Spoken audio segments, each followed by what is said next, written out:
YouTube, Twitch, welcome back. It is some more Pokemon Unbound. We're at an exciting point in the game, ladies and gentlemen. We are ready. Well, we're nearly ready, actually, for the Elite Four. And then maybe the Champion Battle. I was just saying to Twitch, I'm actually not sure I'm going to get to the Champion Battle today. Maybe this will just be the Elite Four, and then next time we'll do the Champion on his own little episode. He deserves the right of having his own episode. Anyway, this is not the team we're going to be using. I've got the 6 Pokemon I'm going to be using secret on the sidebar. We could do, like, the wrestling announcement of, like, you know, ladies and gentlemen, in the blue corner, weighing in at 300 pounds. And that type of thing, and, you know, announce them all through. Unfortunately, there are a few things I need to get. I would have liked to have done this last time, but actually it took me a bit longer to do the mini side quest I had set last time. So I didn't actually get a chance to do the other thing I want to do, which was actually grab some TMs around the map. There is also one TM that, I don't know if strictly speaking it's within the... I think strictly speaking it's within the confines of the rules that I set when I started this, but I've been like umming and ahhing. It's basically any rule that requires me to use a non-dark type Pokemon, which, you know, normally you'd say you can't do that in the mono-dark playthrough, but I'm not battling with it, I actually just need it to complete a quest. But I might not actually need this item, so I might go and get it just in case, like, desperate times called for desperate measures. But I'll try and do it without the item. So anyway, there's 3 things I need to quickly grab. So let's go grab them. And they're all TMs, by the way. So first things first, I'm actually going to go and pick up the TM that I think is strictly speaking cheating. I need to catch a certain Pokemon in here. But again, I might not need to do this. So don't all shout at me. I'll try and beat the Elite Four without it. Theoretically, I can do it without, but it might make some situations like... it takes things from a guaranteed victory to maybe we win. Anyway, I need a Combi. So I'll just speed through this a little bit. We'll get one eventually. I would Dex Navi, but actually not seen one in the game, so I actually can't Dex Nav the Combi, bizarrely. Come on, Flabébé, get out of here.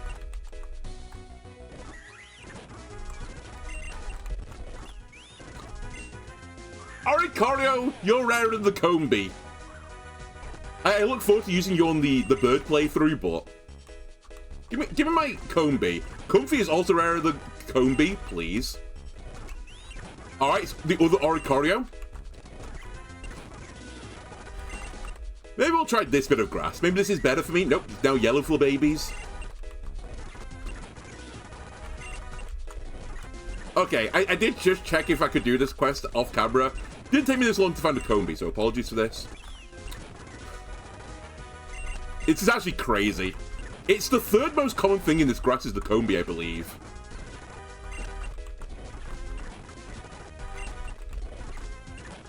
You wouldn't believe it based on what I've seen so far.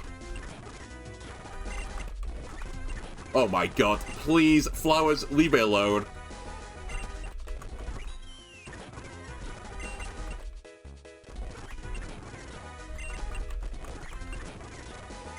Okay, this is frankly getting ridiculous now.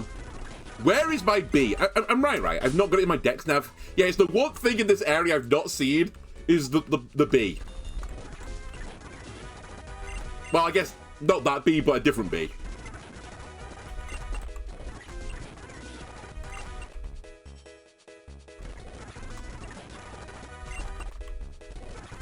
Okay, there is an alternate way of doing it. I'll initiate alternate way of doing it. I was going to say it'll take a bit longer, but will it actually take a bit longer? Who knows? So I'll catch Rabombe. Oh, sorry, I'll catch, what are you called? Cutiefly? I need a Rabombe, which will also do it, but I'll have to evolve the Cutiefly now. Which is fine, I have many rare candies. So we can do that. Hello, cool. Let you sing the song of your people. Sadly, you'll not be singing the song of your people today. It is not good into the Elite Four battle. Okay. Actually, I've gone to the wrong place.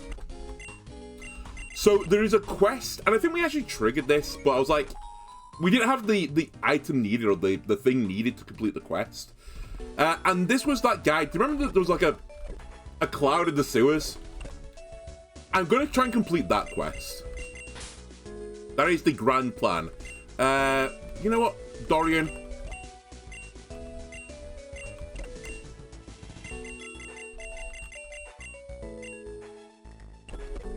get out of the party for a second.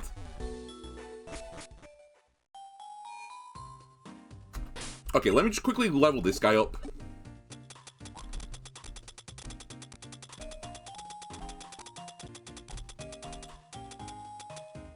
Is it 24 for Rabombe? Something like that. Oh wait, you get Sweet Scent now. Never mind, that's not what I needed.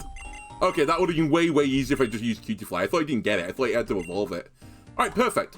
Anyway, that guy in the suit that's like, alright, what's something that smells nice? He wants someone to do Sweet Scent in front of him. That's the gimmick of this. And the reward he gives you is a TM that could be quite useful in the Elite Four battle with the strategy I'm using. So now I need to run into the sewers and go and give the clown a nice smell, basically. I will also try to make this a little bit faster by using max repels.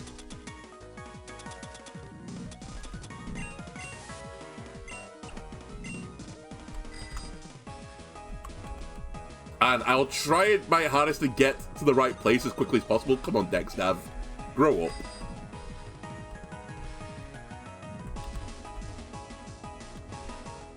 So I think it's down here. Yeah, this way, this way. This is when you hope that you've brought a Pokemon with Waterfall with you, because I need it.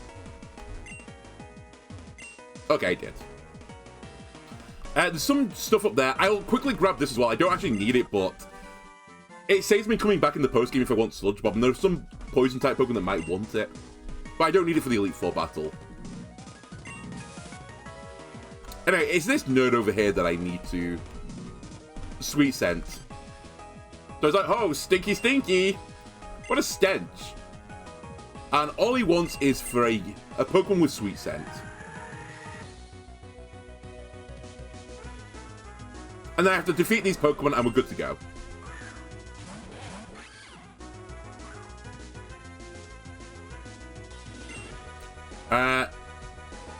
Should have checked your moves, I suppose, before I did this.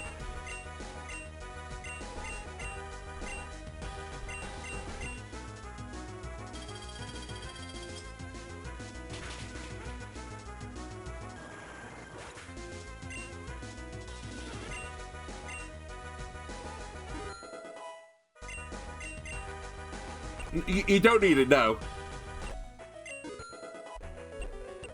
Cutify, stop leveling, you don't need to level. We're never going to use you again, you're not a dark type. Although a dark type Rabombe could be kind of cool. And you don't have Levity, you have Neutralizing Gas, right? We've already seen it. You probably all died to this anyway, but I'll just make doubly sure you're dead. Okay. So that's all we had to do.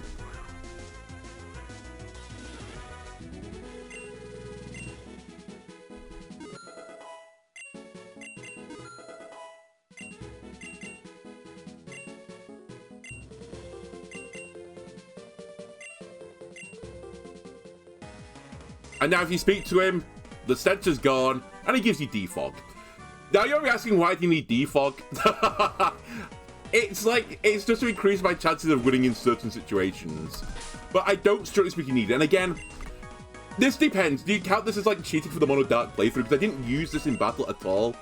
Strictly speaking, it's not a dark-type Pokemon though, and I did say like, I would only have Pokemon in my party in battles which were Pokemon that could evolve into a dark-type, whereas this doesn't. So I think debatably this is cheating. So I'll try not use this. It's on the borderline, right? Anyway, let me now fly to the next place we need to go to, which is here.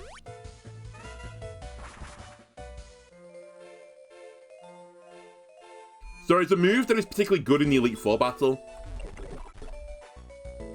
And actually just good in the game in general.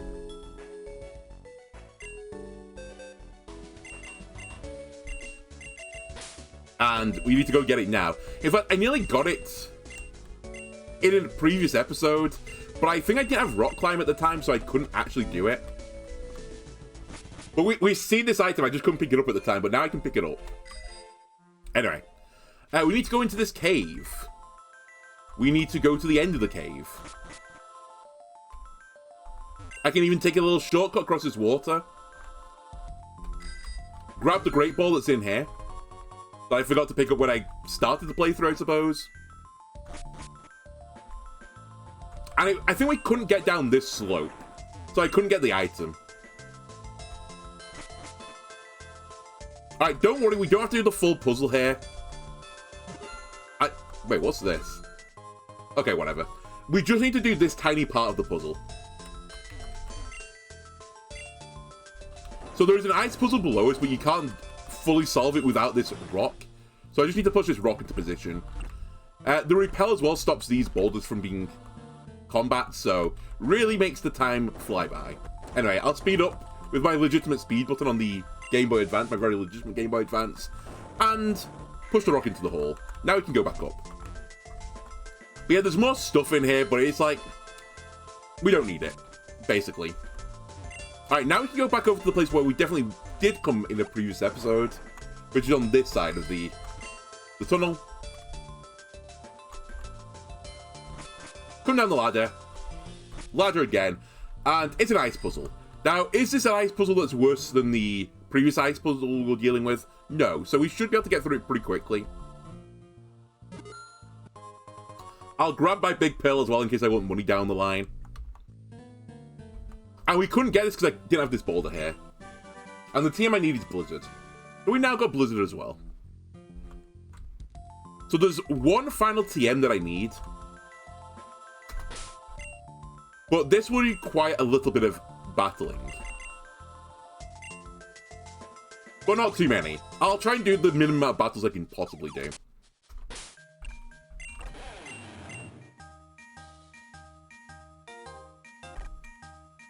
I'll just live with this. I was going to say, I really should have made your move pool actually good, but hey-ho. We need to go back to Thundercat Mountain. And again, we did come through the game at one point and go like, oh, we'll pick up all the TMs that we can right now. But I didn't have Rock Climb at the time, so there were some things that were locked behind Rock Climb. This is the other TM that was locked behind Rock Climb, so I didn't get it at the time. But now we can get it. So we head over here. I always get lost at this place. I think I need to go up those stairs. I do need to go up those stairs. And we need to go up this. And now we need to solve this little maze. And we can't avoid this battle, so we have to fight this person. I think there's one more battle as well I have to do.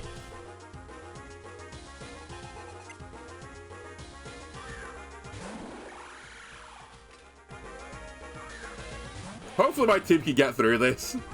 It'd be pretty bad if we can't.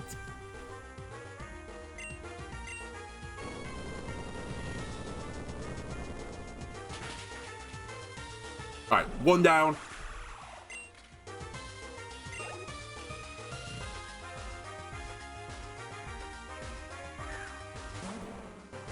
Do I actually have anything for you, Marowak? I really don't, actually. I'll swap. Or I'll try and get a swap. Blofeld, it's your turn.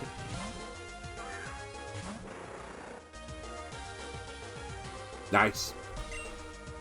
I think, to be strictly speaking, the optimal play now is to protect, because I've got speed boost, but I don't need the speed up, I think.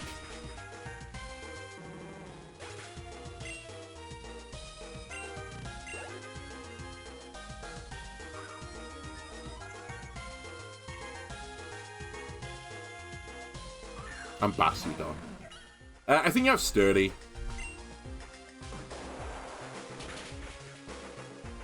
Didn't matter. Didn't trigger it. This is gonna hurt. Actually, hold on. I resist it. It still hurts. Actually, Metal Burst might be a set damage one, right? A bit like counter and stuff like that. It's okay. You've honestly done your job. I can't really complain.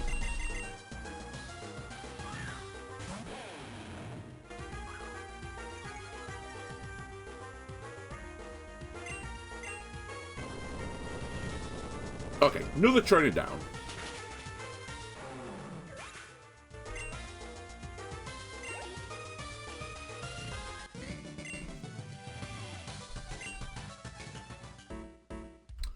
And then, where do I go? I think it's this way. It just all looks the same. I don't think I need to go up that ladder. I think I go this way and then round. Is this right? I think so, because then we can come down here and avoid the psychic.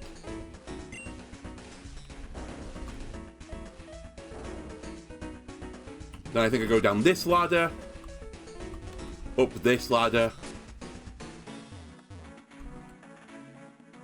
We don't need to fight the Kindler either. I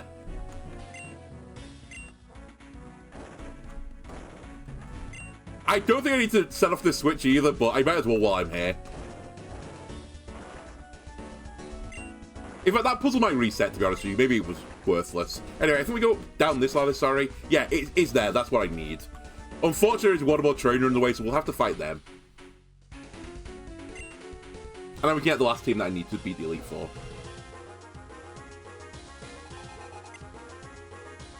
And actually, it's somewhat debatable again. I needed Blizzard, but I didn't necessarily need the other two.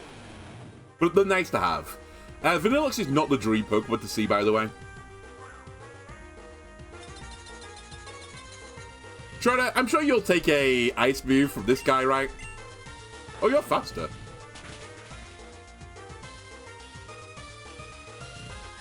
I was going to say, did Raw hit Blizzard, but it wasn't a Raw hit. This was 100% accurate Blizzard.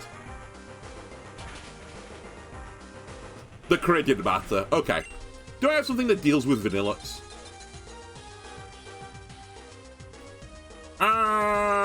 Yeah, Dorian can do it.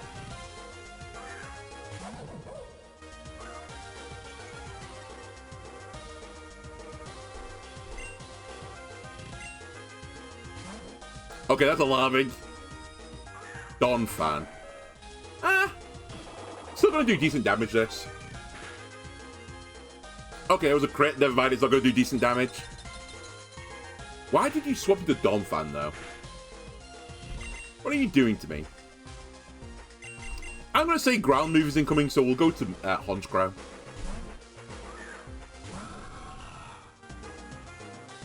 Dark move. No, my beak.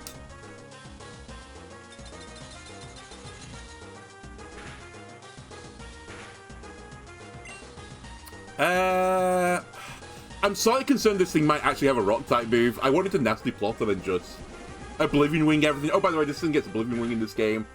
Really good. Wish I'd killed. Giga Impact. Holy shit. Oh, and then he died to hail. That's actually kind of annoying. Because I would like to nasty plot next turn, but hey ho. Alright. What's next on the agenda? You have 4 Pokemon. Surely I'm quicker than Vanillux, although I... Maybe this doesn't kill.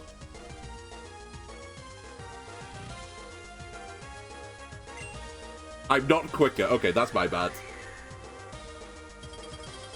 Grossly... Actually, now I think about this, isn't Honchkrow like slow the Murkrow or something weird like that?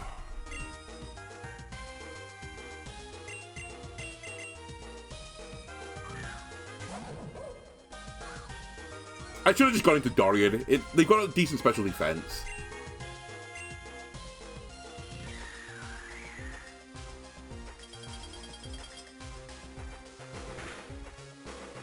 Okay, turns out it was the right play not to go into this guy.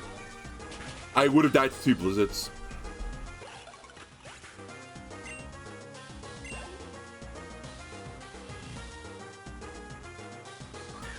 Gothitelle. Well, it could be worse. Magic Room.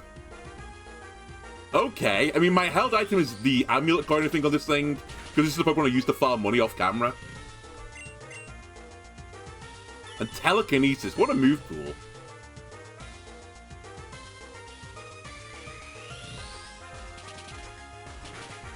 I'm going to assume it only had Psychic other than this, otherwise it would have used a different damaging move.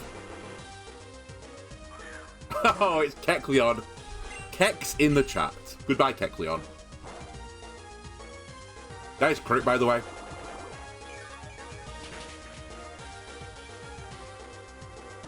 Give me my health back. Alright. Wait, were you called Sandra as well, not Sandra? What a weird name. Alright. TM I needed, Flash Cannon. Very good special steel move. Okay, so that's everything I needed to do before the Elite Four. So let's go back to the Pokemon League, and we can do our intro of the big six that are making it into the Elite Four battle. Actually, before I do the intro as well, I should probably buy a bit more healing items while I'm here. We don't need too many. Like, I mean, honestly, 52 is enough. I'll just make sure I've got enough Hyper Potions. I also should really have bought Max Potions now I think about it. I have 250 in the cube. Never mind, we don't need them. How many revives have I got? 249, pretty good as well. You sell ethers? No, you don't. Okay. I'll just to see if I've got enough ethers for this. Anyway, let's save the game. Create a save state, and I will explain... Well, I say I'll explain. I'll introduce the Pokemon.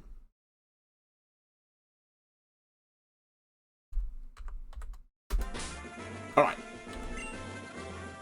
First in the ring, weighing in at 200... I actually don't know how heavy this Pokemon is, but I suspect it's 200 pounds-ish. Actually, maybe it's not. Pokemon are quite light. Anyway, it's the quote-unquote best Pokemon in the game. Of course, it was going to come to the Elite Four battle. It's Incineroar. Actually, kind of suitable for the intro as well, because they are like a wrestling cat. Yeah, Incineroar, insane Pokemon. The ability Intimidate, really strong in the game. Has Fake Out to like stall someone's turn out. Also has the ability to swap out the battle and reset Intimidate up in the future. Really good attack stat on this thing. I think people underestimate how strong this Pokemon is just on the attack side. And it's actually quite bulky as well. So like, it's just all around a great cat. So this Pokemon had to make it into the squad. Second, weighing more than Incineroar, I expect. It's an incredible Guardian of the Skies or something. I don't know. It's something like that. Anyway, it's Hydreigon. Hydreigon, I was singing its praises because I've said many times on the playthrough, I've not really had a good dark special attacker. I've really been using Houndoom and Mega Houndoom for this job, but as soon as I had access to Hydreigon, those problems have gone away. Hydreigon is a bit of a coverage king, a lot of decent special attacking moves on this Pokemon, got a really good special attack stat. Main weakness, 4 times weak to Fairy, which is pretty spooky. And as I'll tell you when I get to the Elite Four, one of them is a Fairy person, so that's going to be a bit awkward, but yeah, great special attacker, great moves, great speed stat. Just, it's a pseudo-legendary, right? It's a great Pokemon. So again, it had to make the squad. Its ability, by the way, Levitate, quite useful because one of the people I'm going to fight is a ground-type trainer as well, so yeah, really, really good Pokemon for this situation. The third Pokemon, it's the power of portals. It's Hooper Unbound. Again, you may be gathering by this intro as well. I don't really follow the story too much. It's like I like the mons, I like the moves and stuff, but I don't really know much about them. But yeah, Hooper Unbound. We got this Pokemon actually earlier than I thought we were going to get it. I thought you had to wait till the post game, but actually you get it before the big battle with Aklov. And I think without getting that Pokemon, we would have probably not been able to do this. Like, it was such a huge boon to get this Pokemon. It's got the highest base stat total of any Pokemon I've access to at this point in the game. I think it's like the third highest you can get on the Dark type as well. So again, it was always going to be on the borderline of making the squad. Other things about this Pokemon is it can run as a mixed attacker, which I will be doing. I'll actually be running it as a mixed attacker. It's got a really decent special defense stat, and also its ability, which in this game is called Portal Power, or one of its abilities, but we're using Portal Power, means that if you take down for a non-contact move, it gets reduced by 25% damage, which is actually insane on a fairly specially bulky Pokemon. It can take hits which are quite large, and you wouldn't expect them to take the hits otherwise. And if you combine them with like an Assault Vest as well, this thing can just stay on the field. Big weakness, 4 times weak to Bug, but fortunately for me, there are no Bug-type moves, I think, in the entirety of the Elite Four challenge. Also, pretty frail on the physical side, so as long as we can like get up some sort of defensive shield, we could actually like be okay all around and just sit on the field punching people and portaling people. Oh, and by the way, this Pokemon gets access to screens as well, so like it does so many jobs. Needs to do damage, it can tank up, it can protect your team. Great Pokemon. And also the other big thing about this Pokemon is it has access to Trick Room. And when I did the bug playthrough of this, I didn't have access to a Trick Room Pokemon before the Champions, the Elite Four, or the Champions Battle, I suppose. Hooper gives me access to Trick Room, so it's a really good form of speed control. In fact, I'll actually say this team, I think, is the closest to, like, something that would be, like, viable in just VGC in general, not just, like, these challenge runs. I think it's actually just an all-around good team. Anyway, these are the first three that I instantly went like, okay, these have to be in the squad. Incineroar, great Pokemon. Classically strong Pokemon. Hydreigon, big special attacker. It is coming, of course. Hooper, too many base stat totals to ignore. Has one weakness to bug, and there's no bug-type attacks. Then things got a bit hand-wavy about who to bring. But eventually I came to the conclusion we have Trick Room as one form of speed control. And actually like the other form of speed control, aka Tailwind. And there's only 2 options really for Tailwind. Actually, strictly speaking, there's 4, but like really there's only 2 or 3. Either you go with the Mandibuzz evolution line, or you go with the Honchkrow Murkrow evolution line. And this Pokemon has been like a little mascot through the entire playthrough. It's come to so many battles as this like useful tech Pokemon, and things are no different here. We are bringing Murkrow as my 4th Pokemon. Probably weighing in at, like, you know, a couple of pounds. He's a bird, he has hollow bones. But yeah, Prankster in this game is so powerful. A couple of the Elite Four battles, and actually the Champion Battle itself, are double battles. And Murkrow, we've been using it in single battles. And in double battles, it gets even better. It's an even stronger Pokemon. Why Murkrow over Honchkrow? Well, Honchkrow loses Prankster. Also, Murkrow can hold the Eviolite item, which makes it actually pretty bulky compared to Honchkrow, so... yeah, this Pokemon really is going to be here as a Tailwind bot. I know Cool wants to do the Song of Their People. Sadly, Perishong is actually not really good in any of these battles, so... we're not going to be singing songs, but we'll be creating great wins with our wings. Next on the list, in fact, I think the last 2 will be a bit more of a surprise. Maybe not as much the second from the last one, but the last one will be. The second from last one that we're going to bring is Hisuian Samurott. All the way from Hisui region, it's Samurott! Yeah, I wouldn't say it's like conventionally seen as like a particularly strong dark type, although I think it's been seen a bit playing Champions now, right? It's a little bit of tech. Admittedly, in Champions, I think it's got a new hidden ability, which is Sharpness. And like, Sharpness on top of like cutting water moves can do like omega damage, especially on like a lot of strong Pokemon right now at fire types in the Pokemon Champions meta. Anyway, my Hisuian Samurott doesn't have access to Sharpness, so don't worry about that. It's actually, I'll explain it in a second, it's here as a special attacker, which is not normally what you use Hisuian Samurott as. You normally use it as a physical attacker, but it's actually special attack stat is pretty high. And in fact, I do have some physical attack, so it's a bit unfair to say it's a special attacker. It's kind of a mixed attacker. But it does something that like none of my other dark Pokemon could really do. And that's kind of why I had to bring it. I mean, it's a bit like hand wavy right now, but I'll explain it as I go through the Elite Four. Anyway, the final Pokemon here, even I didn't think this Pokemon would be making the list. I went through many times. I kind of assumed that, you know, Grimmsnarl, that is a classically good dark Pokemon. Sure, that makes my Elite Four team. Spoilers, it's not Grimmsnarl. I couldn't make it fit my squad, despite the fact as well one of the Elite Four people is a Dragon Trainer. I didn't bring my Dark Fairy type for it. I needed a different specific set of tools that only this Pokemon could actually do. The 6th Pokemon that is coming to the Elite Four battle, and I've not actually used it much of this playthrough, is Drapion. So Drapion is a bit of a weird Pokemon. It's kind of like, not a jack of all trades, that's a bit unfair, but it's got like a middling stat line. Like its attack stat's like pretty good, but not like exceptional. Its speed's okay, but not like especially quick. It's somewhat bulky, but not especially bulky on either side of things. The only thing it doesn't really got going for it is its special attack, which is fine. We're not going to be using special attacks on this thing. The other thing it's got going for it is its typing. Dark Poison is probably the best typing for a dark type Pokemon, in my opinion. You only have one weakness, which is a 2x weakness to ground type moves. I did say before the Elite Four does have a ground trainer, so it's going to be a bit awkward there, but other than that, this Pokemon can kind of like sit on the field potentially and soak up a lot of hits. The other thing about Mandibuzz, Drapion, is it's another coverage king. They learn a lot of different moves from different categories. And in the Elite Four battle, where you have to deal with multiple different Pokemon from different typings and different themes of typing, and you can't change between each one, having a coverage king, it's pretty powerful. And as Hydreigon is on the special side as the coverage king, Drapion kind of is on the physical side as the coverage king. So yeah, that is our 6 Pokemon. Those are our 6 Pokemon going to be dealing with the Elite Four. Anyway, I guess I should talk about the Elite Four a little bit. How do I want to do this? Okay, I'll give like a brief overview, and when we go into the battles, I'll show you what the teams actually are. So basically, there are 4 battles, shockingly for the Elite Four, that we have to do. 2 of them are doubles, 2 of them are singles. The double battles are a Dragon trainer and a Ground type trainer. The singles are Ghost and Fairy, which maybe that gives you the idea of why Draken also had to come, because Fairy type is going to be really scary for my Dark type Pokemon, because Dark is weak to Fairy, so that was the one that I had to give special focus to. It's actually why Grimmsnarl didn't end up coming, because I couldn't get enough value out of Grimmsnarl in the Fairy type battle. So I end up bringing Drapion instead, which actually does some great things in there. As my other overview will go, the Dragon type, they all have gimmicks. The Dragon type one is that the field is like called like, it's like Dragon Field. I forgot what it's actually called.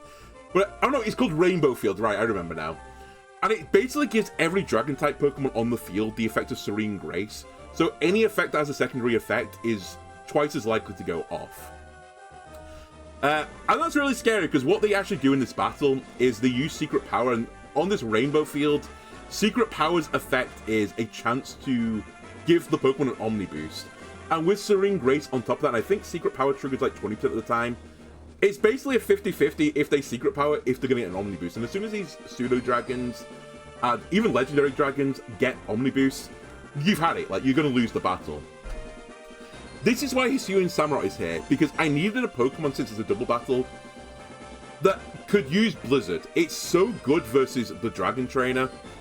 And I looked through the list of Pokemon. It was really a shame, because you might be saying, like, where's Weavile as well? Because Weavile's done me a lot of good services. And even Sneasel's done me some good services, but that Pokemon doesn't have a special attack stat. So even though it learns Blizzard, it actually can't do any damage with a Blizzard. So it turned out, after, like, looking through all the notes and stuff and all the files, the best special attacker probably for me that can learn Blizzard was actually Hisuian Samurott. It's got like 100 base special attack. I've cranked a lot of stats into that. In fact, I should show you the stat line. That's not it. I should get the Pokemon out of the box as well. But yeah, I've cranked a lot of stats into the special attack. Not everything, because I am going to operate it slightly mixed. So there's a few situations where I actually want the physical side of it as well.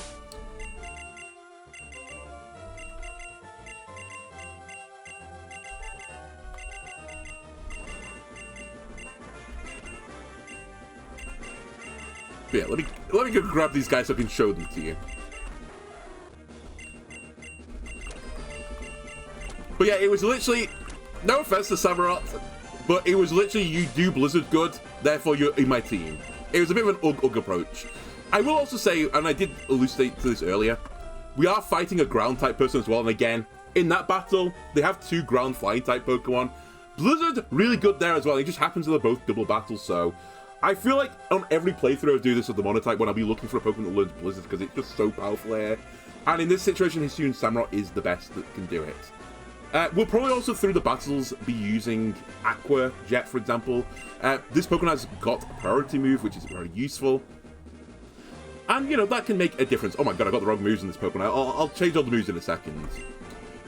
And then, yeah, the ability, sadly, right now is Torrent. I think its hidden ability in this game is Shell Armor, which I would rather have given it Shell Armor.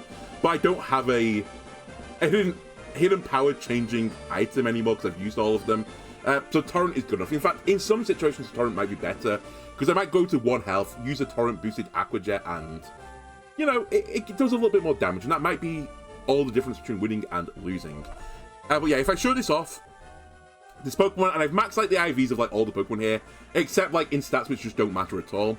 Max special attack, I've got a bit of attack investment, a bit of health investment.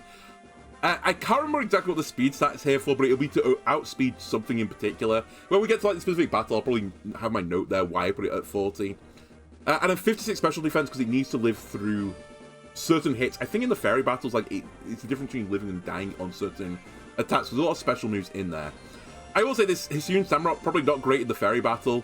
And I will say all my Pokemon in the ghost battle, probably good. It's the one battle where we should have like not too many issues, because Dark good into Ghost, and we're forced to use Dark types, which is actually a good situation for me. Anyway, we'll talk about the next battle that we'll do afterwards. We'll do the ground battle immediately after the dragon one. In the ground battle, it's got a weather effect called, like, Vicious Sands or something. And in Vicious Sands, you take more Sandstorm damage. I think normally it's like 1/16 of your health, right, Sandstorm? In this, it's like 1/8 instead. And also, normally in Sandstorm, Rock-type Pokemon have the special defense raised by 1 stage. In this Vicious Sandstorm, so do Ground-type Pokemon. So it's actually really, really spooky because they get a big boost to their defense on the Ground-type Pokemon. Things like Excadrill, for example, they get a speed boost with Sand Rush and a +1 special defense boost. That's really annoying to deal with, so... yeah, it's going to be a pretty spooky battle. But Pennywise, Water-type moves, Ice-type moves there, pretty good. The third one we're going to deal with is then the Ghost-type Elite Four member. The Ghost-type Elite Four member, every Ghost-type Pokemon has got multi-scale, basically. They'll take half damage while they're at full health, and after that, then they'll take normal damage. The other thing about this effect also means that they're immune to entry hazards, which is not quite the same as multi-scale, but yeah, if you try and set up Stealth Rocks or Poison Spikes, it won't work. So that's the gimmick there. But again, we have so many Dark-type Pokemon, I didn't worry about it too much because I think we can just overwhelm them to some degree. And then finally we have the Fairy-type person. And the Fairy-type person has got permanent Fairy Terrain, or Misty Terrain, sorry. So you can't put status effects on their Pokemon. And also, when their Pokemon enter the Fairy Misty Terrain thing, it's called like Pixie Terrain in this game, but it's basically Misty Terrain Plus. If a Fairy-type Pokemon enters the field, they get a special... No, sorry. They get a defensive boost, but it's on the weaker of the defensive stats. So, if they have a low defense, they'll get +1 defense. If they have a low special defense, they'll get +1 special defense. So yeah, it makes their Pokemon really, really hard to deal with. Like, very, very tanky. And that's really scary for me because, as I said before, Fairy-type is super effective to Dark-type. And there's not too many Dark-type Pokemon that are actually, you know, good. That can kind of, like, go toe-to-toe with these Fairies and, like, remove their weakness. It's one of the reasons why Mandibuzz is here, because the Dark Poison typing is one of the things that reduces Fairy-type damage to neutrality. But yeah, I think that's like the rough overview, and let's get in. I think we're ready to go.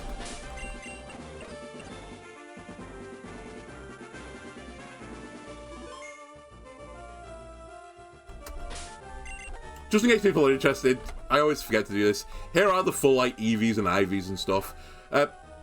Hooper, by the way, has got like a mixed attack stat line, so he can do special attacks and physical attacks. We will be changing those attacks between battles. Other than that, I've just invested in bulk. Again, I think the reason I put special defense on is because it takes like a hit versus one of the fairies that otherwise wouldn't take without the special defense. Also, it's probably better to lean into like your good special bulk versus my defensive bulk, the physical side of things, which is a bit frail either way. Even if I pump it up very high, it's probably going to fall over. Murkrow just got us like a mixed, decently defensively bulky, decently specially bulky. Incineroar is full attack. There's a reason for it. I'll explain when we get into the battle, but basically I need it to actually output some good damage. Drapion as well, I need based on the max attack stat. The only reason it's got 54 speed stat in this case is we will eventually fight a Xerneas and I need to outspeed it. And this is the minimum amount of speed I need to outspeed a Xerneas. And I put 20 points in special defense. I can't remember again. There's another move where it's like one of these situations where I don't think it's a one-shot, but it's... I think it's the difference between a Togekiss Moonblast doing more than half my health in one turn. Those 20 special defense stats. So I just gave it a tiny bit of investment. And then Hydreigon is just the good old stuff. Max speed, max special attack. Nothing more to say than that. That's how I ran it in Champions, it's how I'm going to run it in this game. Okay. So, other things to note about the Elite Four. When I go in, I can't change my EVs and IVs and Nature anymore. They are all locked in. So I had to make sure these Pokemon could like deal with every single battle on that front. I can change some of the movesets, but I can only change movesets that I have TMs for, which is why we went out of our way to get some TMs before. And it's also the reason why I'm doing this in a specific order. There are some moves which aren't TM related that I need in certain battles, but I don't need them for other ones later on. So that's just why I have to do Dragon and Ground first. Spoiler, it's because Drapion, I need to drop two of the moves, namely Ice Fang and...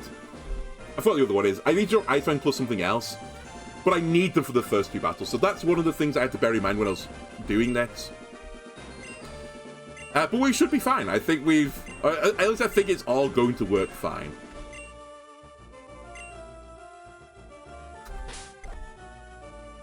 You're all healed, right?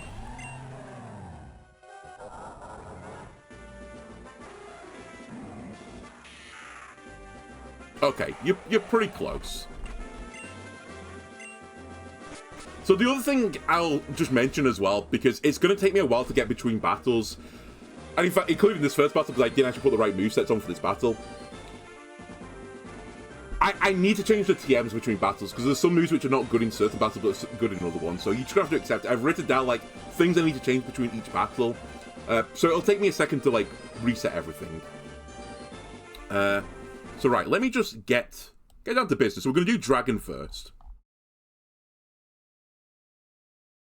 And you know what? Let me move my notes to this screen.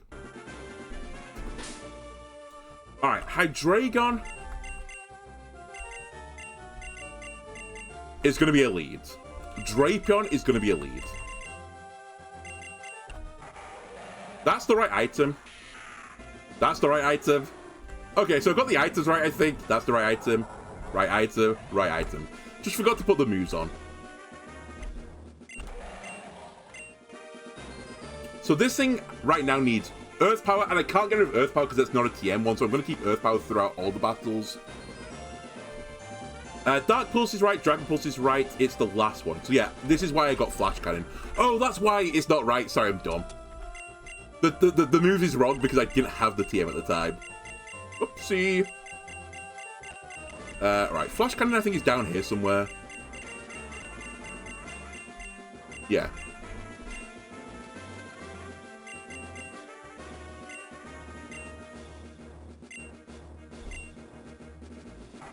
So I don't need Surf right now. I will actually need that later, but it's fine. That's a HM. I can put it on.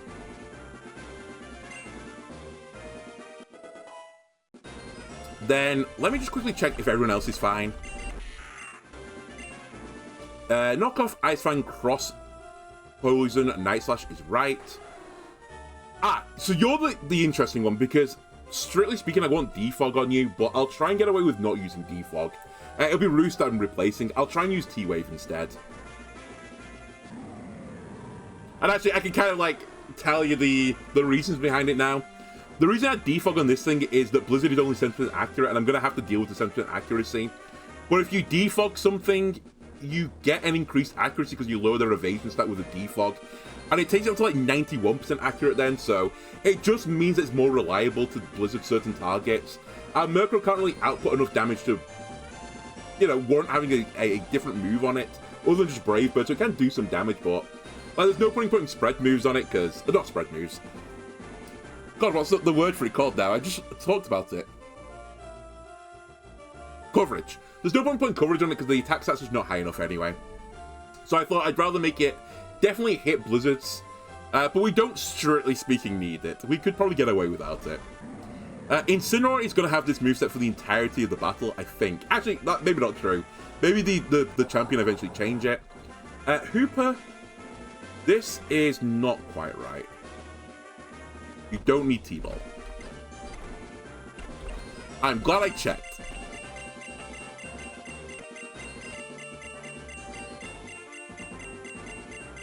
So actually, in this battle, have I gone past what I was looking for? And maybe I have. In this battle, this Pokemon is actually going to be using... Oh no, I was going to say it's using only physical attacks, not true. It's using mix. Fair enough.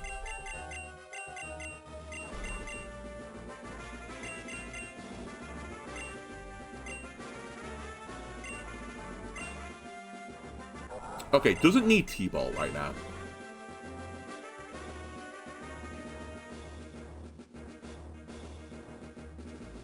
I'm just doubly checking. We can also not get rid of Trick Room because I can't put it back on again.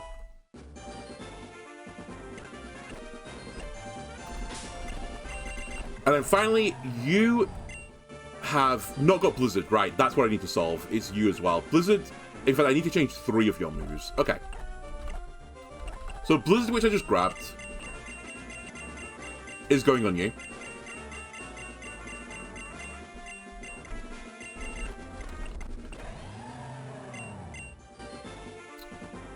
We don't use your signature ability. I believe this is actually Cecil's Edge. I don't know why it's called Endless Edge in this game.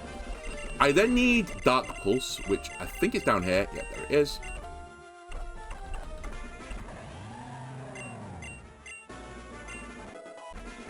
And just to be like super safe, you're actually gonna get a physical move as well. I'm almost certainly never gonna push this button, by the way, but there's like one situation where I will push it, so I'll put it on just in case. All right, I'll have one last check, then I'll show you the actual team that I'm fighting. Okay, this looks right. This looks right. Ah, I'm glad I checked. I will give you T-Wave rather than Roost.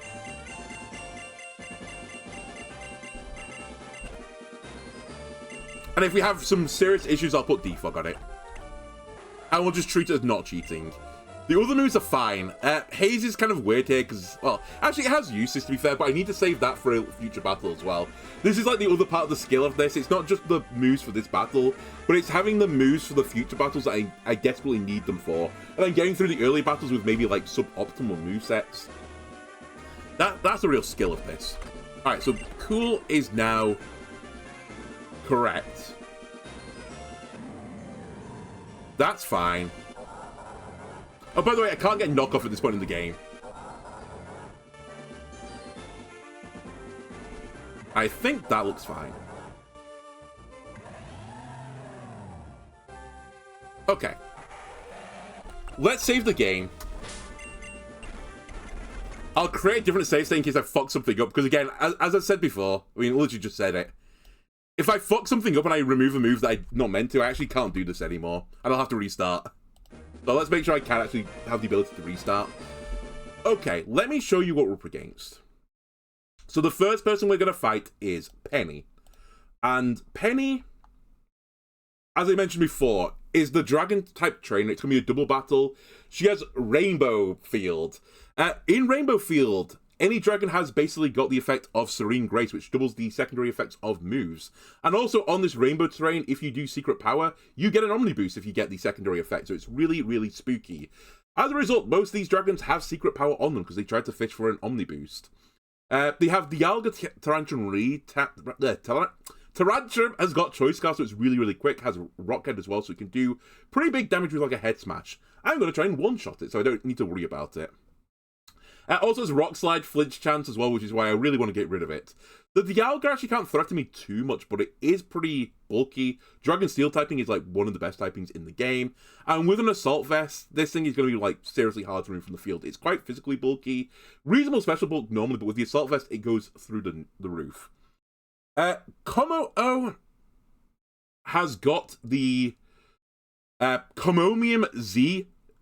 What were they called? Z Crystal on it. This will turn its clanging scales, I think it is, into clangorous something or another. I forgot what it's called now. And it'll turn into a spread move that does even more damage. Like, it's something ridiculous, like 200 base power damage on a spread move. If that goes off, it's going to just kill me. So we ideally need to avoid that going off. Kurin Black has got Terravolt. I think Terravolt stops it getting affected by abilities, right? Like, its attacks can't be affected by your abilities. It shouldn't come up too much. Citrus Berry, this Pokemon's quite bulky. I mean, Kyurem is like a weird Pokemon. It's quite, like, average stat-wise, so to speak. Average by, like, legendary stats. There's nothing, like, especially insane on it. But yeah, in the context of this battle, it's pretty bulky. If it gets a Secret Power boost, Omni Boost, then it is going to be incredibly frightening. So again, it's another Pokemon I just want to get off the field as soon as possible. Dragonite with Multiscale has Wide Lens. Again, it's going to be an annoying Pokemon because if it gets off a Tailwind, which is what it's got on it, and it starts Rock Sliding me, and the other Pokemon start Rock Sliding me, and with the effect of the Serene Grace Rainbow Field, the Rock Slide's got increased flinch chance, I will just get flinched to death. So I need to, like... The story of this battle is me just trying to get them off the field as quickly as possible before they can get the Secret Power Omni Boost, before they can get Rock Slide flinches, before they can get Tailwind. That's going to be the game plan, is just punish dragons quickly. Finally, they've got Mega Salamence, has Intimidate when it comes into the field, which is really annoying because you don't want your attack stat to be dropped by one stage. Also, it means it gets, like, double use on the Mega Evolution. It gets the Intimidate while it's in normal form, and as soon as it pushes the Mega form, it gets Aerolite. Aerolite turns all normal type moves into flying type moves and gives them a 20% damage boost, which would be pretty spooky. I mean, I guess it is spooky. It turns Secret Power into a flying type move and a stab type move, so it'll do more damage. It's probably not the scariest double type move to get an Omni boost. To get a aerial boost, but if you get the Omni boost on top of it, it does become frightening. Again, it really is just trying to stop them Secret Powering their way to glory and stop them rock sliding their way to glory. So that's this battle. As you might imagine, my team, therefore, has access to Blizzard, for example. A few Dragon Flying type Pokemon here, just Blizzard them, they're gonna go. They're gonna disappear. So this is why Samurott is in the back, giving it choice specs as well to even boost its Blizzards further. And with, well, if I had Defog by Murkrow, with Defog, it becomes 90% to hit a certain target. Admittedly, Defog only hits one of them. Sadly, I can't have Sweet Scent. We literally just talked about this. I can't have Sweet Scent on a Dark type Pokemon. If I could, I would have probably put it on a Pokemon so that the Blizzards would be 90 accurate in both slots, but hey-ho. Other moves, it's got Aqua Jet in case I need to do like one tiny bit of chip damage. It will be really tiny chip damage. The Smart Strike is here just in case something really weird happens and the Tyrantrum lives. Its best move into the Tyrantrum, I think, is actually Smart Strike over the Blizzard. That might actually not be right, but that's the only, I mean, it doesn't really matter. It's good. To be honest with you, with the choice, it's going to push Blizzard, and that's going to be that. We've also got Gundevil here. Gundevil is here. Oh, okay, Hooper. Has Psychic for the Como, so it could potentially do big damage into that. And then Drain Punch into the Dialga, which will do super effective damage. Heal me back up again, and just let this Pokemon sit on the field for a while. If we get into a situation where they Tailwind, I can Trick Room as a counter, and then underspeed all their Pokemon. So this is the nice thing about having both Tailwind and Trick Room. I can play in the speed tier I want. Either I can try and outspeed them with my own Tailwind, or I can outspeed them with my own Trick Room. Hyperspace Fury, I can't remember if there's actually a situation where I need to push this button, particularly in this battle. I think this is one of those moves that I need for the future, and I can't reteach it later, so... that is, by force, here. Incineroar is here for, like, just controlling the field. We can fake out a Pokemon while we try and Blizzard it. I can Will-O-Wisp some of the Pokemon, they're all physical attack... not all, sorry. Most of them are physical attack, is always scarier on the physical side than the special side. So it's going to be quite nice to use the Will-O-Wisp there. All the dragons will resist Flare Blitz, so we're probably going to be more like with Dark Accelerating people, but we need Flare Blitz for later, so it's here. But yeah, this Pokemon is really here to intimidate the physical attackers, fake one of them out, and then swap out and then come back in again later. If you're wondering why I don't have Parting Shot on this Pokemon, I need Will-O-Wisp for a future battle as well, and I decided I had to drop that. We could always put U-Turn on it later. In fact, I do plan on putting U-Turn on this later. Then for the other Pokemon, Cool is here as Tailwind Bot. If they do get an Omni Boost, the Haze can be used to remove the Omni Boost off them. And T-Wave, again, speed control, also causes them to flinch. This is old paralysis as well, which was really strong. General Mandible, here to bite people with his icy fangs. That's about it. Maybe occasionally as well, knock off. In fact, he's one of my leads. We will be knocking off in the lead, get rid of the Assault Vest and that Dialga so we can actually hit up the special side of things. Other than that, it'll be biting the Dragon Flyers. And then finally, Smaug is my other big hit. We have the Choice Specs Blizzards. We also have Choice Scarf Hydreigon, which outspeeds Tyrantrum. And we're just going to Dragon Pulse till the cows come home. Until they stop me from doing it, we're going to do it. And it's a one-shot on most of the dragons. Anyway, enough waffling. Time for battling. Just going to doubly make certain I've got save states.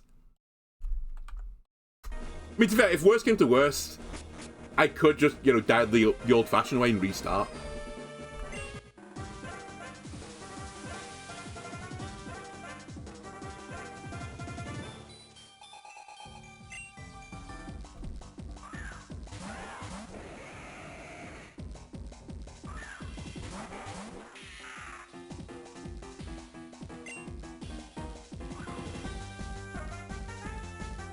By the way, the secondary effect of dragons as well affects all Pokemon, so it includes Hydreigon. Not that it really particularly actually matters for the moves I'm going to push, but... Anyway, so we're going to instantly just lock into Dragon Pulse on our Choice Scarf Pokemon, and this will get rid of Tyrantrum, because this is probably the... not the scariest Pokemon, but it's pretty frightening with the speeds that it's got with its own Choice Scarf. And this should be a one-shot. And as I said, we're going to knock off the Dialga. I'll just get rid of the Assault Vest. Alright, Tyrantrum instantly gone. Love to see it.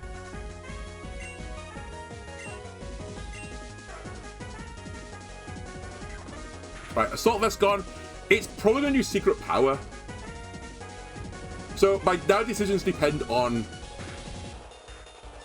Okay, it got an Omni Boost. And a crit. So that's pretty pretty spooky. And Kyurem's here. So Kyurem's the only Pokemon I have to be, like, really scared of with Smaug. It's not great to Dialga either, but I want to keep Smaug for the future. It's such a good Pokemon in this battle. So I think I'm going to swap into Incineroar here, get the attack drops, which again offsets the Omni Boost.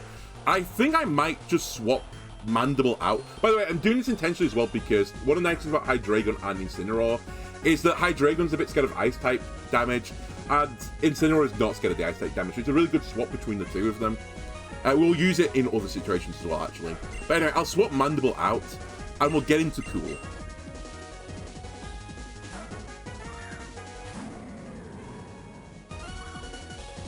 So yeah, attack drop, so you're back to neutral attack on Dialga.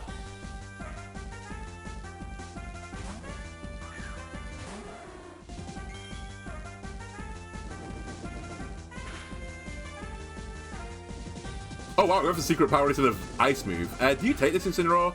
You do. And no Omni Boost, which actually didn't really matter in this case because we might push the Haze button. Anyway, we're going to fake out.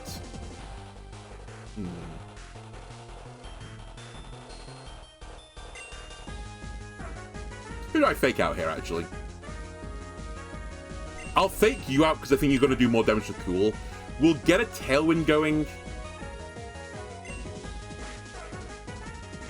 And it's probably as the Incineroar's life, but it's kind of okay. Yeah, that's the Incineroar gone. But it now gives me a swap into another Pokemon that I wanted. Okay, I think we'll go into Gun Devil now.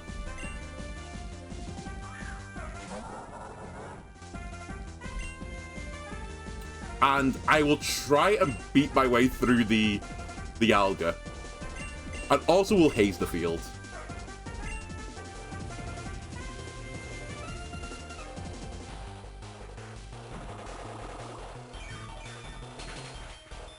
Yeah, nice damage.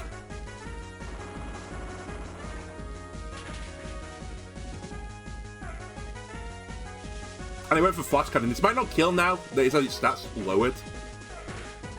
Okay, it still kills. But honestly, Cool's kind of done his job. It's given me speed control for a while. And it's got rid of the Omni Boost, which is what I said I was scared of. We are possibly in a territory fairly soon where I can just start pushing the Blizzard button. I actually want to see the game state again. I can't quite remember where I left it.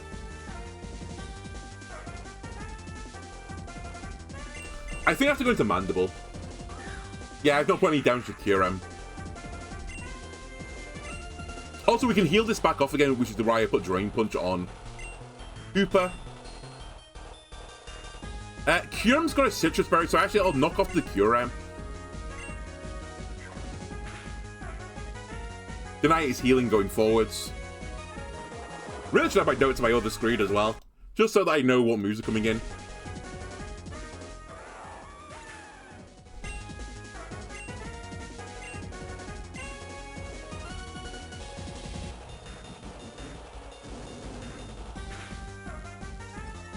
That Omni Boost is actually pretty brutal. I can't remove it anymore. So we're going to have to just beat it down the good old-fashioned way. And Dragonite is their ability to Tailwind. I really can't let it Tailwind. Hopefully it doesn't. I think it's going to be my game plan here.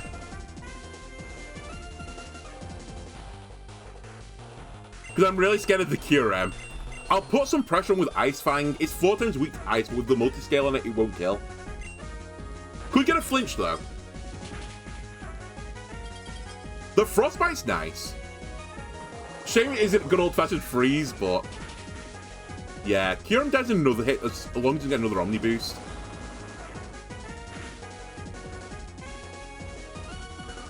Okay, well, this is actually frightening. This probably is a loss condition. Because I can't Tailwind again. I think if I'm going to win this, I have to Trick Room instead, but it's just not something I can possibly do. Like, I doubt they'll let me do it, but we'll try and Trick Room. And I doubt I've got a safe swap either. The only thing I'll say that's going for me is I've weakened both the Pokemon.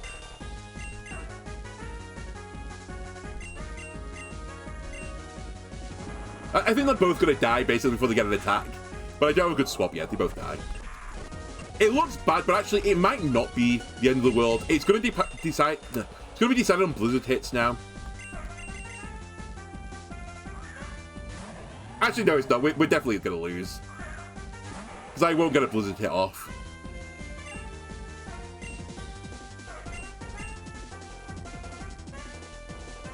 And I don't protect my choice Pokemon. Okay. I did expect they were going to lose some battles, so not shocking. The Rock Slide, if it doesn't flinch, actually gives me a bit of a way in. Never mind. This should kill, right? Okay, Pennywise lived, but I don't think it's going to matter. Ah, they've got a flinch. To be fair, I think it's like, when you let them get into that situation, it's like 80% chance to flinch, so... Oh, by the way, this is the other reason why I've been creating save states. I'm going to reset to the save state, because fuck resetting all that up again.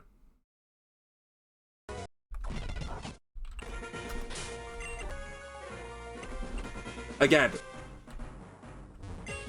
If the Kyurem can get an Omni Boost as well, we'd have been in such a nice position.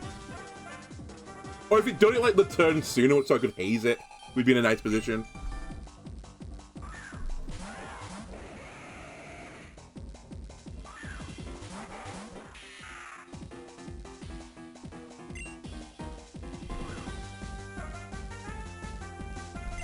Okay, same thing. Dragon Pulse into this slot. Knock off into this slot.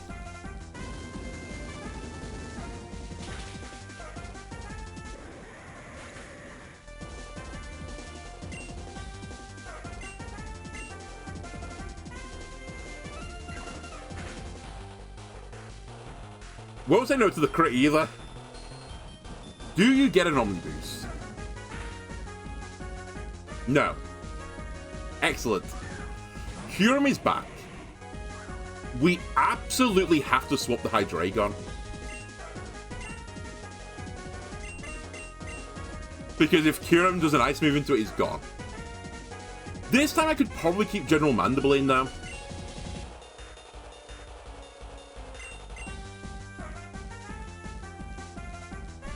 I'm actually scared of anything here. No, there's no ground move on this guy. Alright, we'll knock off the Citrus Berry again then.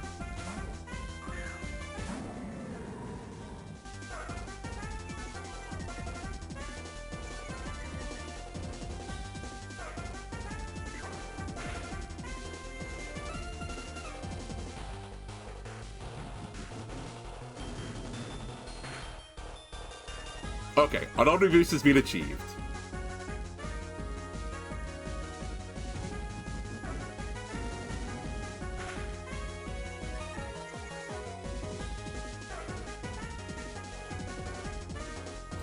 Ah, right, they're going to be faster than me now. Okay.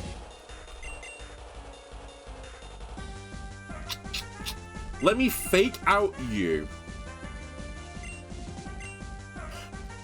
It's really awkward this because I need to go into Murkrow, I think, to get the haze off. But I can't easily get into Murkrow.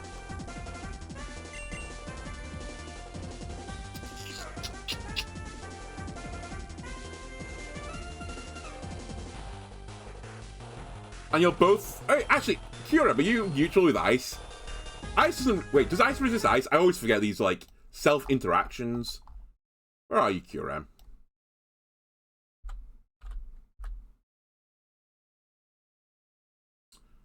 Yeah, it's neutral. I thought it was. Ice does resist ice.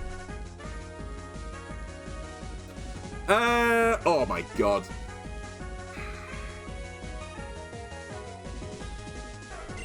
I'm gonna take the risk. The Dreamer's Incineroar gets attacked by the Alga here.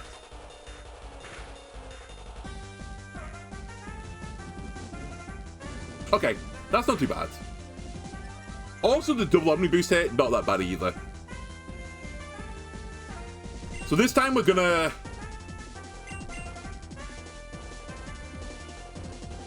Do I want to take you off the board? I actually might want to keep you on the board, to be completely honest with you, because I don't want to let the Dragonite come in at this moment in time. I'm going to burn the Alga, I think. And that'll basically neutralize it. Actually, it'd be pretty good on both. In fact, the Alga's got some special moves. We'll do it on Curem then. I'll try and burn Curem. And I'll haze. I think an ice move might come to Murkrow. I'd really like to get Tailwind up.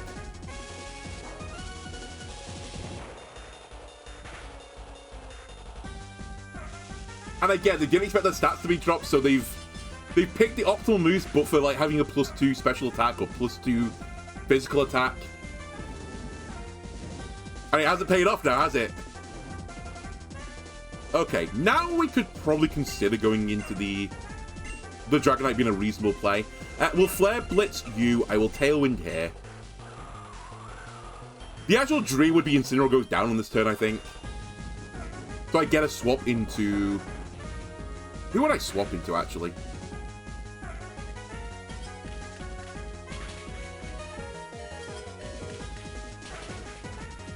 That's actually not bad. No offense, cool. You're in the chat, but you perishing there, not too bad. Actually, the double free swap, probably acceptable.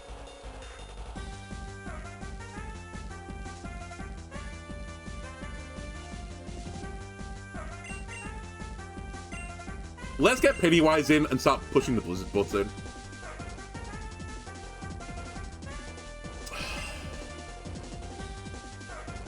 And I'll take General Mandible.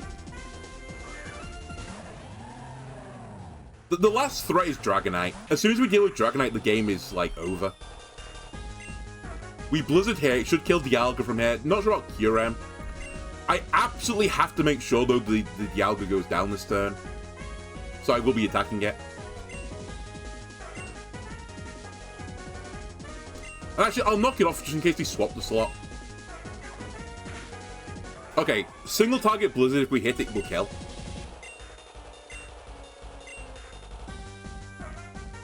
I think.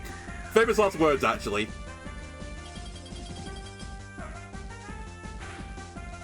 Okay, I was right. I could have got horribly wrong. And now every Pokemon they've got left is weak to Ice. And 2 of them are 4 times weak. You're the one that's not 4 times weak. But you are. If we hit Blizzard and Dragonite here, the battle's over, I think. I'd even accept losing Pennywise for this.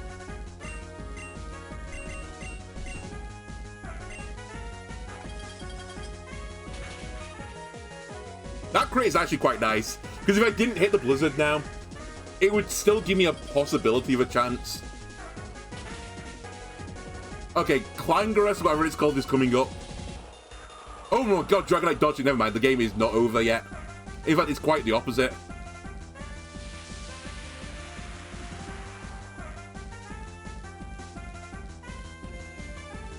Yeah, Clangarus Soul Blaze, right. Do either of you take this? This is Assault Vest on my Draco. He might live it. Not at half health. Oh my god, he got the... Wait, no, that's set, right? Always gets the boost. I think we're actually going to lose now because of the Blizzard miss. I was okay but for that. Because now Kamo is the fastest Pokemon in the field. And I don't protect on one of my... In fact, I don't protect on neither of these Pokemon. Dragonite... I guess Hizir and Samurott, you really cooked me here.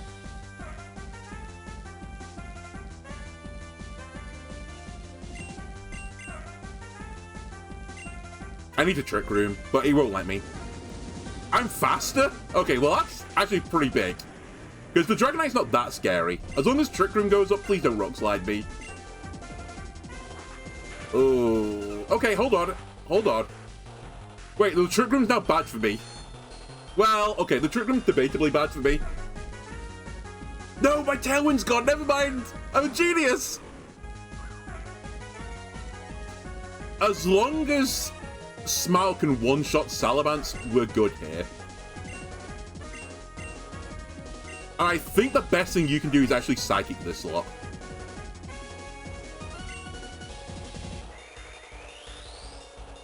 I'd be really upset if the Mega Salamence in Tailwind is slower than me not in Tailwind.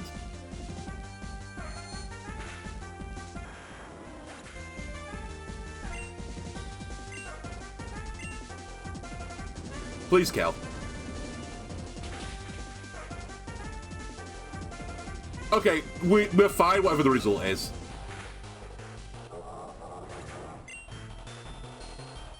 The only scary thing now was Rock Slide. I gained like a double crit or something. One down. Thank God they let me get Trick Room up.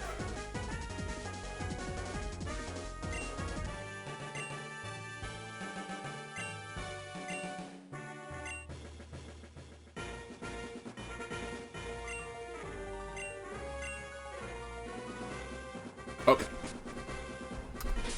Time to be a nurse. Where are my revives? I do appreciate this, like, part of the Elite Four challenge, right, is you have to use items to heal between them, but I wouldn't have said no to a healing device, so I didn't have to go through this and do it manually.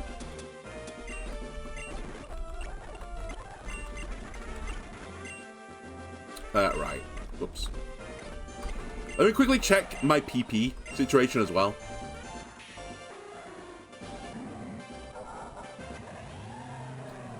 I might PP up you, because I need to make sure you have blizzards.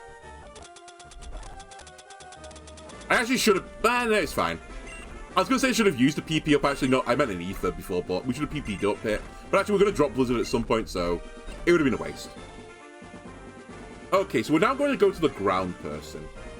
And I'm going to do the fun game of... I need to change the movesets. Alright, in this battle...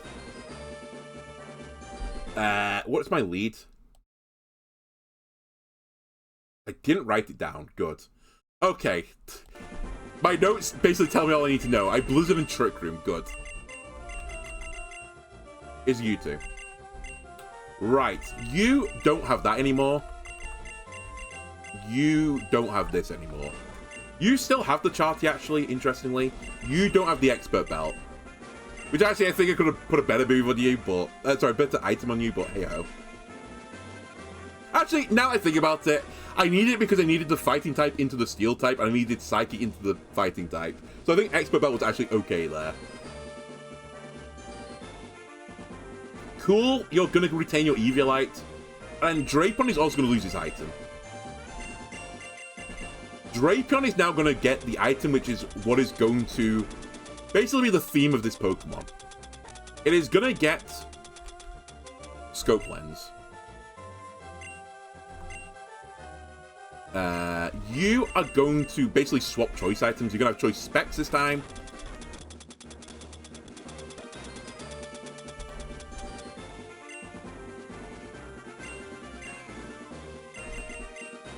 You are going to have the unassuming Citrus Berry.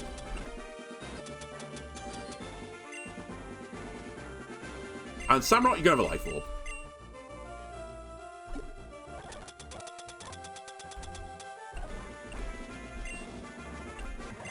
Samurott move has to change, I think. Yeah, you don't need Dark Pulse anymore. Honestly, I know, I was going to say I should have put Protect on you, but I remember the reason why I didn't put Protect on your choice item. Yeah, that's right. You know, you need Surf.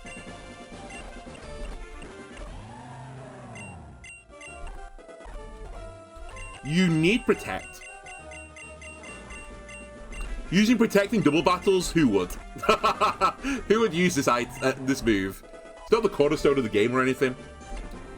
Right, Hooper is going to change up as well. It's going to get Reflect.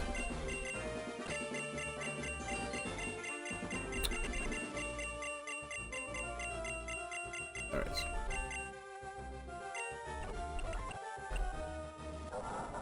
Make sure you don't push the wrong button. It still needs Hyperspace Fury. It still needs Trick Room. So we're going to get rid of Psychic.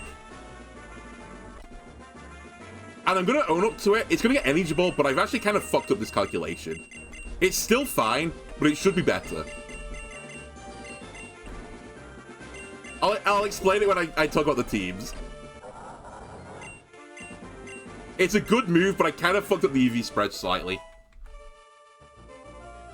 Right. Incineroar is still the same, move-wise. Murkrow, strictly speaking, my notes has Defog. T-Wave actually has no value here.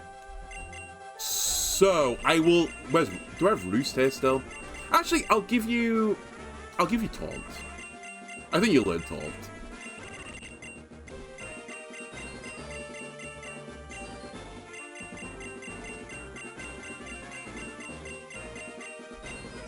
You do.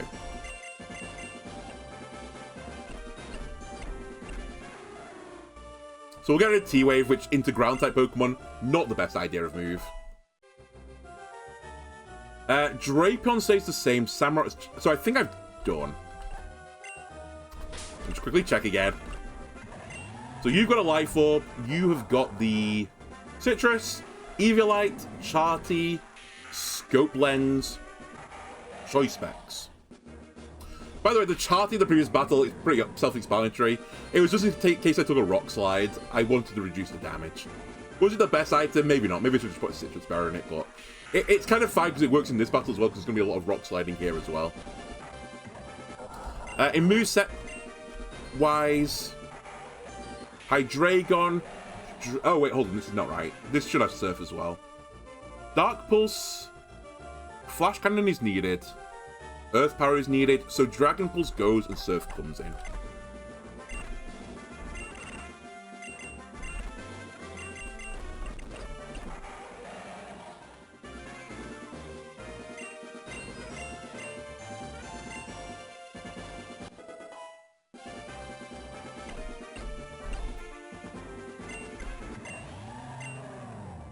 Protect, Surf, Blizzard, Aqua Jet, fine. Hyperspace Fury, Reflect, Trick Room, Energy Ball, fine. Fine. Fine. Okay, I think I'm ready. Let me just quickly save again so we don't have to go through that hassle again.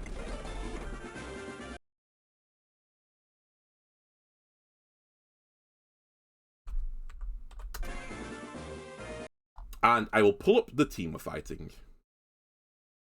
Okay, so this is the Ground-type Elite 4 member. They have Vicious Sandstorm, as it's called, which is Sandstorm that does, like, twice as much damage and also gives the special defenses boost to ground types.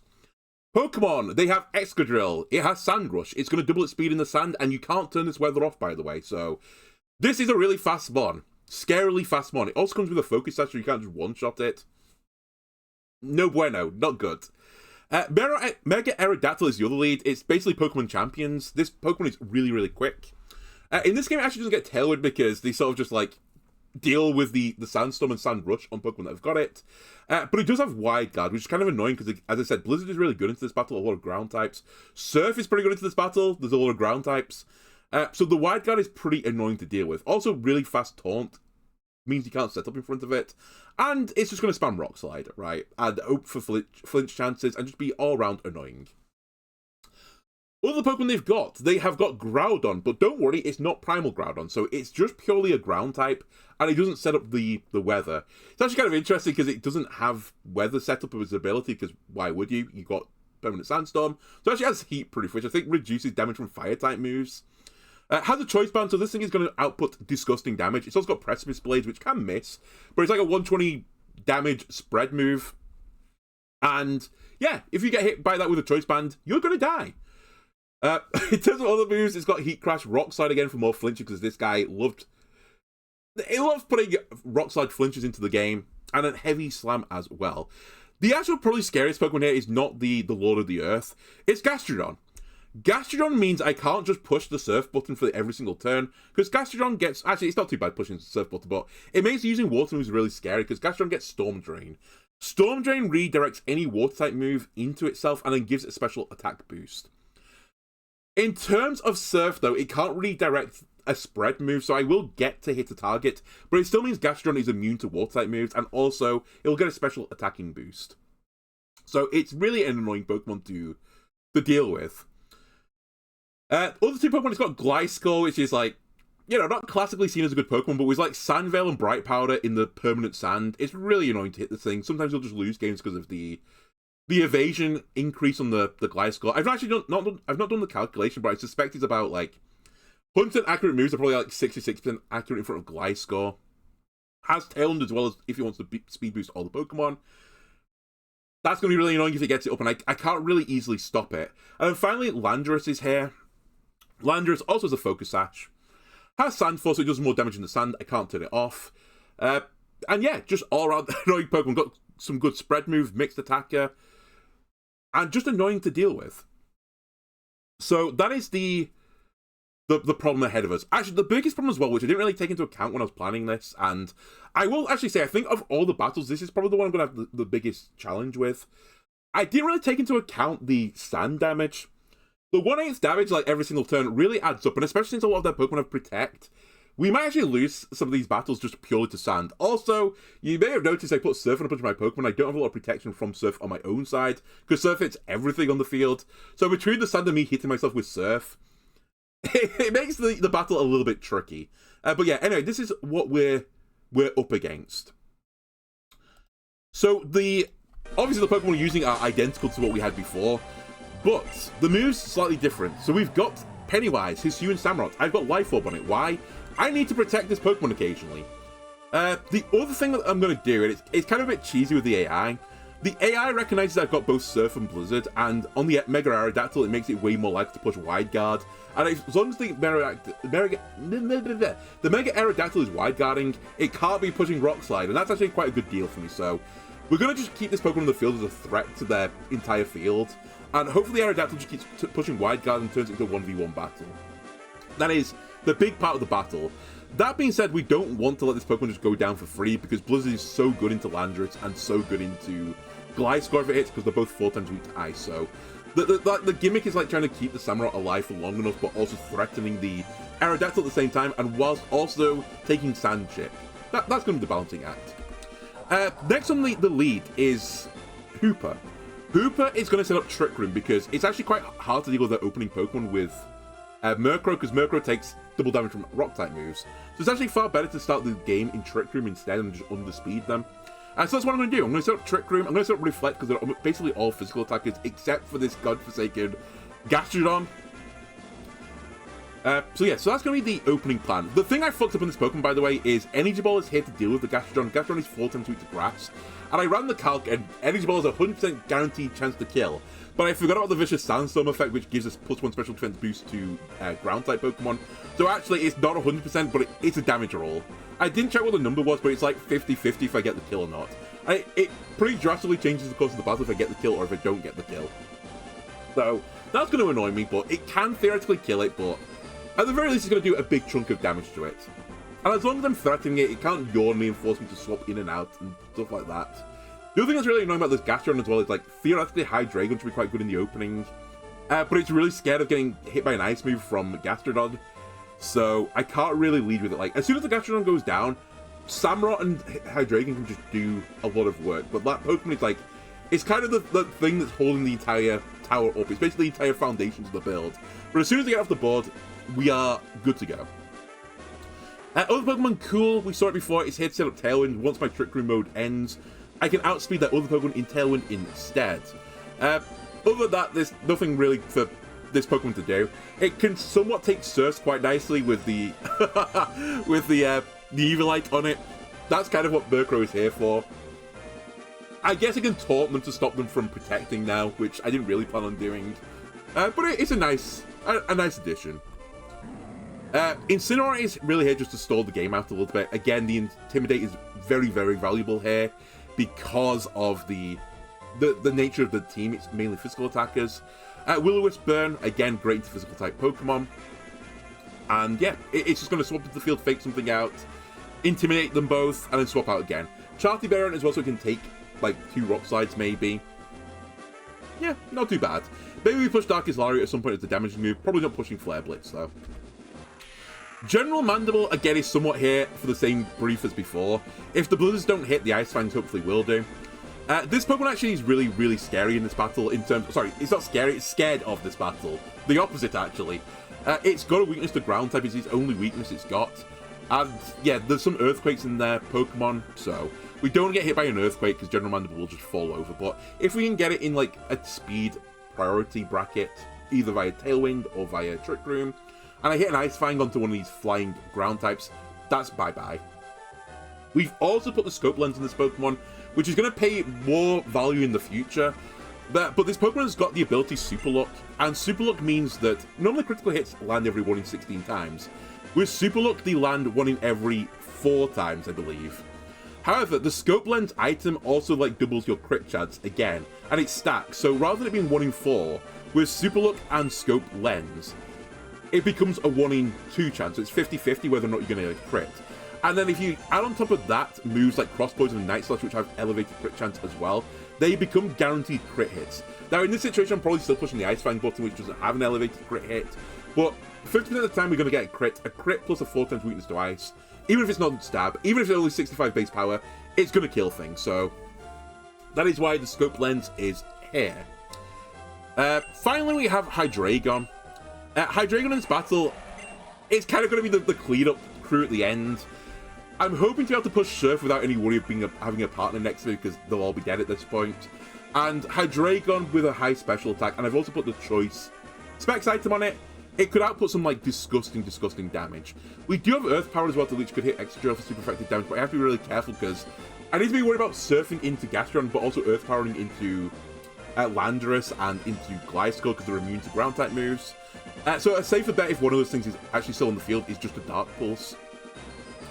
Because Dark Pulse will always do decent damage to everything that's on their team. Finally, Flash Cannon's here. If I somehow get into a situation where Aerodactyl is up against Smaug, Flash Cannon is probably the better button to push, but it is debatable. Surf is probably better if it's just Aerodactyl, so I'm probably not pushing the button, but just in case something weird happens, like maybe up against Gastrodon plus Aerodactyl, it might be better to push Flash Cannon instead, but I suspect if that is the end game, we're going to lose.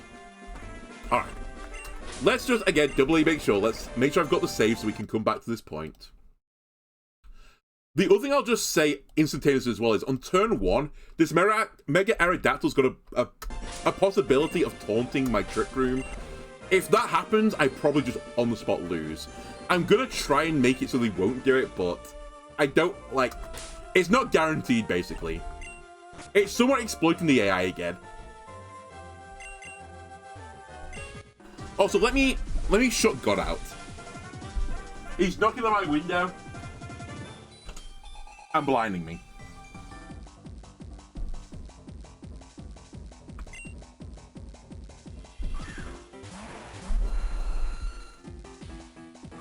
So on turn 1, I'm going to push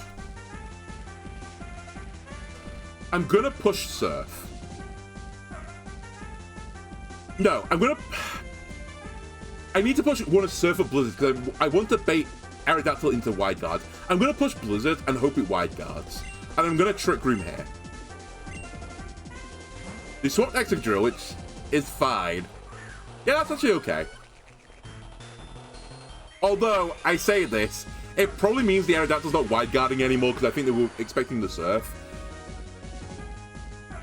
Okay, they Wide Guarded, that's fine. That's the dream. So I get Trick Room, basically. Now, I will also say that the other slight issue with Trick Room is Gastrodon is slower than my Pokemon, but as long as I don't give it the special attack boost, it's not that scary. And here comes the Vicious Sandstorm, that is pretty vicious. And yeah, in front of Gastrodon, this Pokemon can't actually really do anything, so, you know. But I kind of have to keep the Aerodactyl a bit honest, I think. So I'm going to Blizzard again, for now. And I'm going to hope the Energy Ball is a one-shot, because I need to get the most value out of my Trick Room as possible. So yeah, Wide Guards again, which is fine. Eventually, maybe next turn I'll push Protect instead and hope that it gets baited by it. Really, I should have protected that turn, because I knew there was an Earth Power coming in. Yeah, it'll lift the damage roll, which is really frustrating.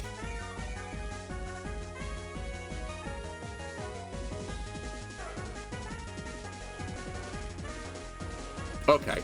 So I'm going to hope the AI doesn't, read me this time. Quote-unquote read me. I'll put a Protect in here, and I'm going to Energy Ball the Gastrodon again. Okay, cool.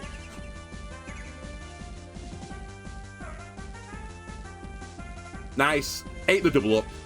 So Gastrodon's gone, which now means at some point Hydreigon surfing becomes really scary for my opponent.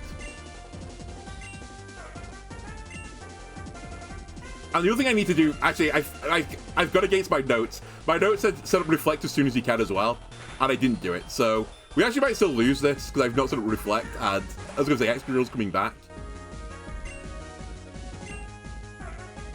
However, we can try and surf. Now, I will say, I'm hitting my own Pokemon here, but remember, my Hooper Unbound has got this effect called, like, Portal Power, which reduces non-contact damage by 20%, and it's naturally very specially bulky.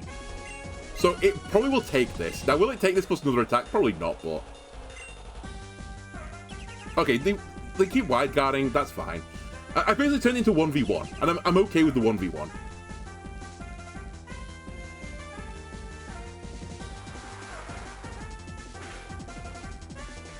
I also think that was mildly annoying, though.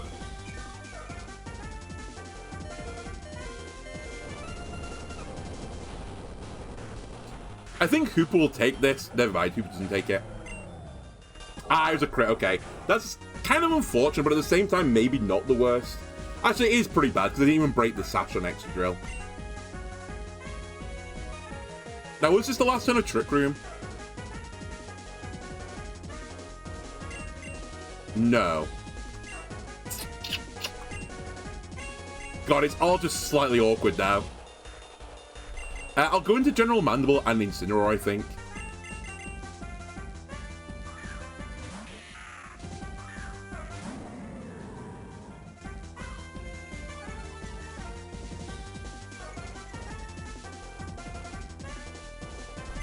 So I think this is the last turn of Trick Room.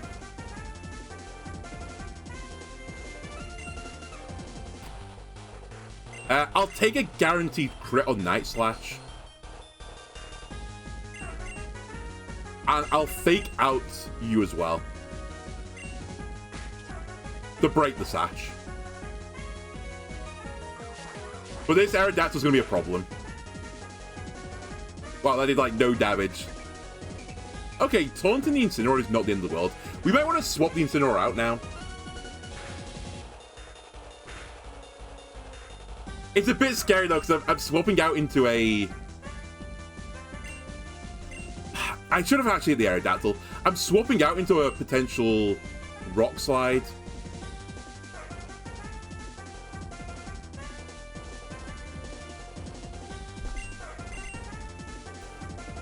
Cool, you take a Rock Slide, right, with an Evilite. I'm gonna have to reset this one, I think. I think I fucked it up. I think... Okay, yeah. I think there's gonna be an Earthquake from Excadrill. Yeah. That might be General Mandible's ass, even through Reflect. He took it. Took it like a champ, actually. And I got flinched. God damn you, Rock Slide. Okay. I need you to put some damage into the Aerodactyl, please. And set up Tailwind.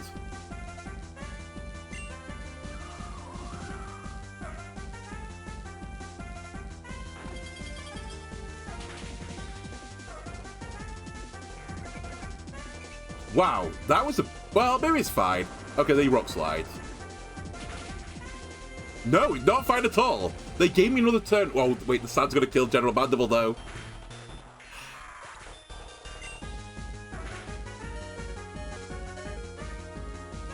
Okay, I'm gonna leave it for Smaug to sweep.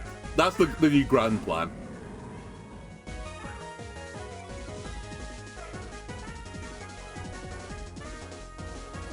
I don't think we fake out here. Wait, no, I have to fake out. But Incineroar slow the next Excadrill in Tailwind. Alright, it's time for you to do the bravest bird cool. Actually, Murkrow might be slower than Aerodactyl in Tailwind. This might be not good. Yeah, it's not good. Unless it misses Murkrow, this is real bad. It does not miss Murkrow.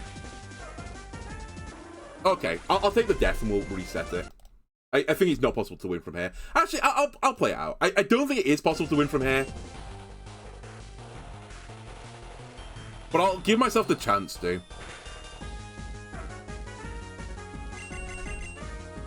I don't think Surf does enough, and I have to lock into Surf now. And also, I didn't want Incineroar to be next to the Surf target. If only I had Protect. Actually, I could get rid of Will-O-Wisp and put Protected. That might be a reasonable, like, hot swap, because I can put Will-O-Wisp back on again. I don't really consider it. Goodbye, Incineroar.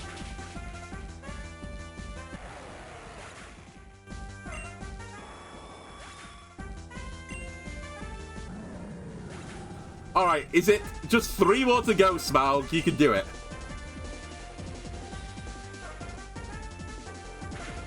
You actually can't, but you can do it. Okay, Groudon is going to be a real big issue. Because it's quite bulky. I need a double crit.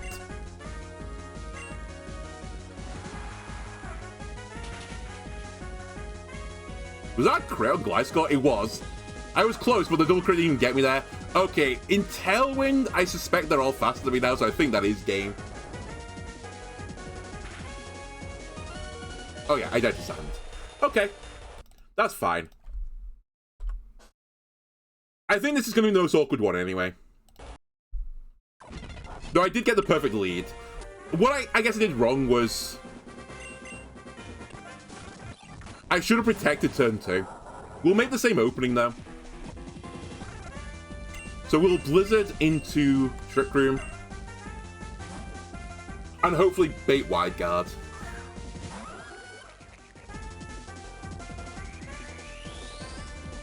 And by the way, the reason I'm doing this as well is that if they do taunt the Trick Room, at least I get the Blizzard damage.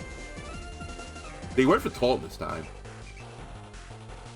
Okay, so Trick Room won't be going up this game. Well, at least for now. Which is bad, but actually I got the damage, so I'm not super upset. I'm fairly upset though.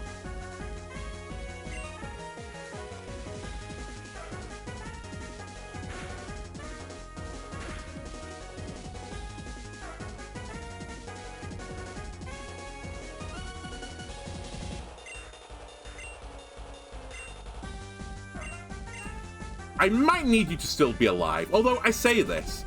Wait, you'll definitely die to an Energy Ball now. So as long as I don't flinch, I think this is actually acceptable. I basically trade my Trick Room. That's insanely good, by the way. I trade my Trick Room for an Energy Ball, but I don't even do that anymore, because the Gastrodon, sorry, the Aerodactyl didn't attack me. And that's all I was scared of.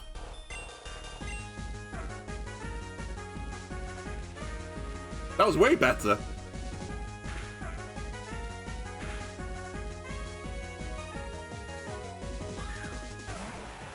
And now that Gastrodon's gone, I can kind of just freely push the Surf button. It can Wide Guard, but I just it turns it... Well, I can't freely push it, actually. That's a bit of a overstep. I'll go for Blizzard again, because I need to break the Sash anyway on Excadrill. And this will kill Aerodactyl. And I won't hit my own Hooper. The problem for Hooper now is that I don't have Reflect or Trick Room up right now.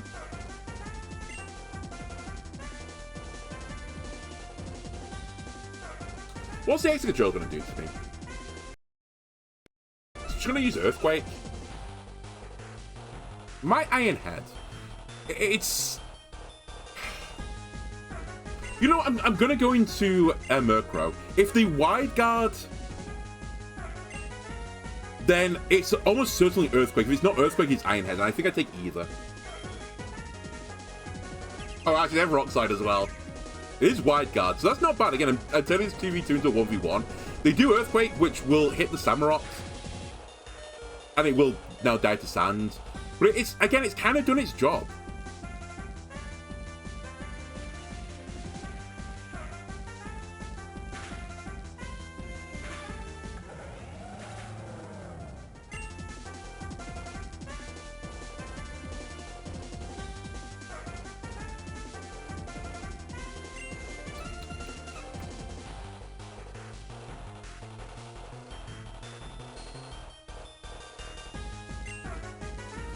It's just this a little bit, it's a bit awkward. I think I might just go into Smaug and just start sending it. I was toying with like trying to set up so Smaug can be the finisher, but...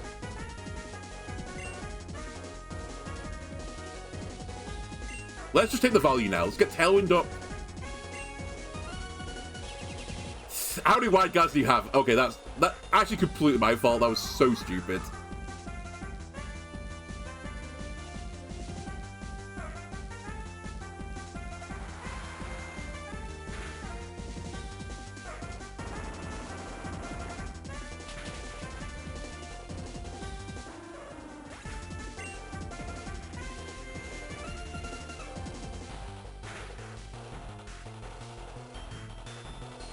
Well, balls. I'm locked into that now. Okay, here we go. Incineroar, you have to take a surf, buddy.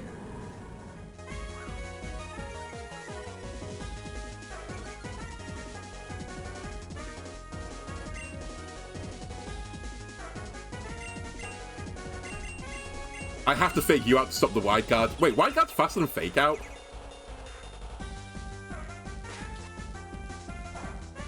I thought it was +2 prior. Wait, am I dumb? What am I thinking of? Hold on a sec. Oh, wait, no, I am dumb. It's protect priority, right? Fuck's sake. Okay, you know what? I'll take the L. We'll just reset it. I've put myself in a position where I can't win anymore.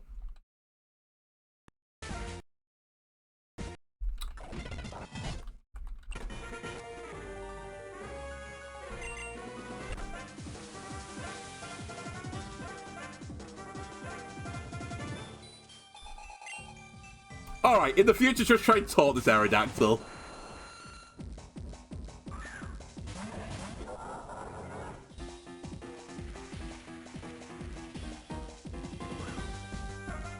The thing that kind of, like, keeps tricking me up is, I keep thinking I need to, like, hit the Excadrill for, like, a tiny bit of damage. Because it's got the sash, so at some point I need to, like, break it, and then suddenly, like, I could sweep through the rest of the team to some degree. But I keep forgetting I can't, like, do spread damage to chip it off when Aerodactyl's here.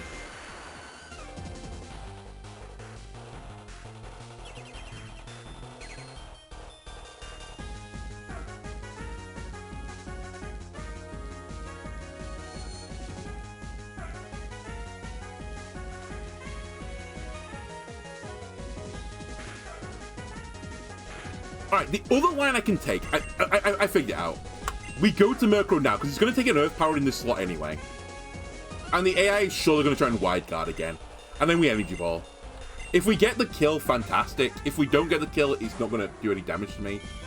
The only downside is if Aerodactyl attacks me, which actually it's going to attack me this turn, because it's decided not to Wide Guard me this turn, mysteriously. I do get the kill this time as well, which is both good, but also a bit frustrating. Otherwise, I'd prefer Samrock to be in. Wow, it taunted me.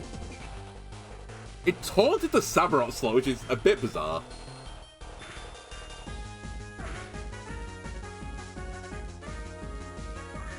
Well, I can't taunt you back now. Oh my god, you brought in the big boy. Alright, see you later, I think. What's this guy gonna do? Groudon? I guess Rock Slide is the plan.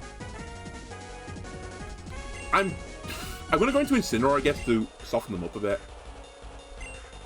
And I'll try and get Reflect off.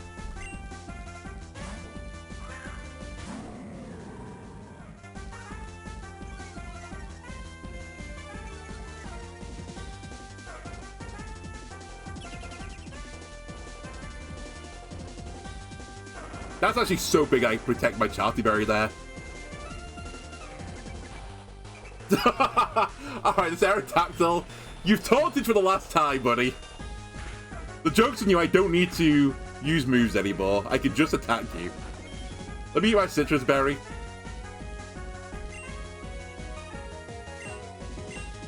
Fake out Groudon, I think it's a scarier threat here. And I think my best damage is... Actually, I'm not sure if it's Energy Ball or Space Fury. I think it's Space Fury, so I'll go into that into the Aerodactyl. Groudon is swapping out. Oh, what a shame. If it was the Excadrill, it would be so nice. It's a tiny bit of damage, though. Actually, it's quite a lot of damage.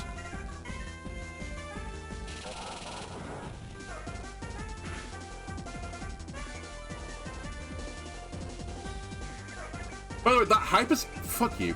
That Hyperspace Fury, it goes through Protect, in case you didn't know.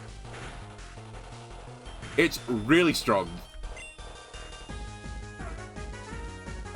Do I swap, or do I just stay in and try and take a kill?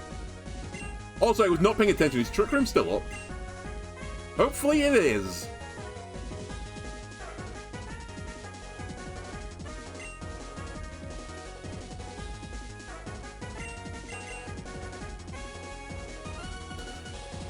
You still have your Rock Berry as well. My problem is they might Earthquake here.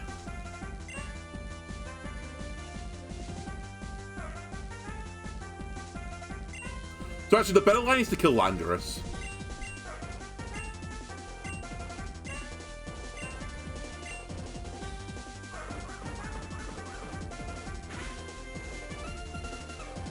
Because the crit is what I'm scared of. I don't think that... Sorry, their Earthquake is what I'm scared of into the Incineroar. I think it would be a crit to kill me, but... As we just saw there, you never know when you're going to get a crit.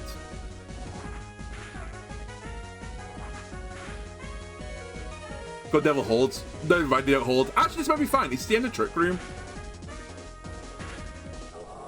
Because it'd be perfect timing for Murkrow. Oh my god, it could be any better. Alright, cool. It's time for you to come. Groudon is back. I think that means Incineroar is out. Though I don't... no, I do have a safe swap. Sorry, I was going to say I don't have a good swap. I literally do have a good swap. So yeah, we swap Incineroar out into Hydreigon, because Hydreigon is immune to ground-type moves. So if it goes for Oppressive Blades, it won't do any damage this turn. If it goes for Rock Slide, you'll get some damage, I suppose. I think the scary thing is double Rock Slide here. I'm just taking too much chip. Taunt is not the scary outcome. Okay, they didn't press this Blades.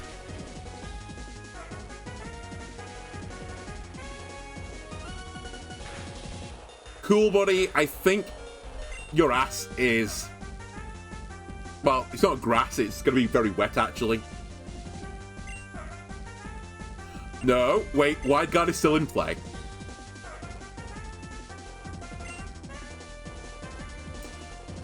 You know what? I think I've actually fucked this up a bit. I'll go for Dark Pulse, because I don't want to risk the Wide Guard.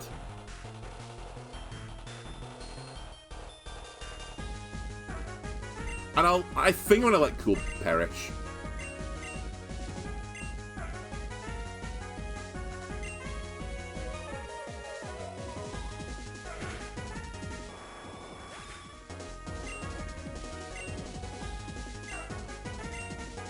I'd like Cool to live this Brave Bird, if you don't mind. Just so the Rock Slide is spread still. Nice.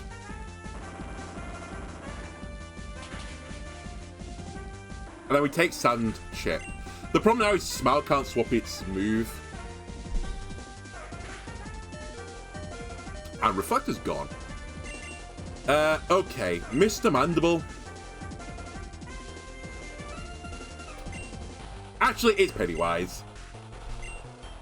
This kind of scares me because I'd really like Hydreigon to deal with the Gliscor because it's at least using 100 accurate moves, whereas I'm not on the old Samurott.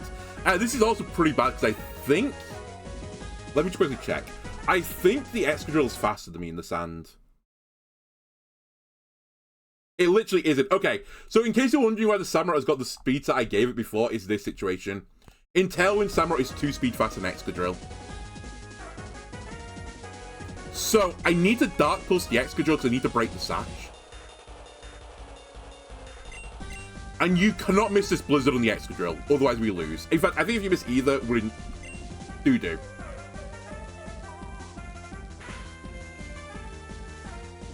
You actually might not kill the Excadrill from here. You missed the Excadrill.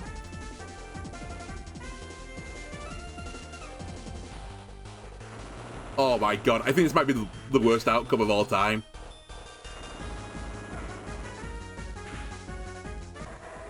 Yep, it's the worst outcome of all time.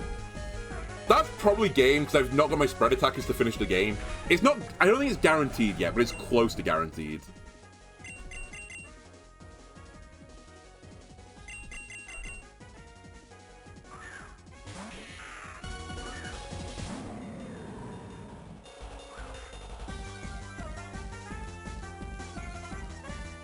So, Excadrill is quicker than me.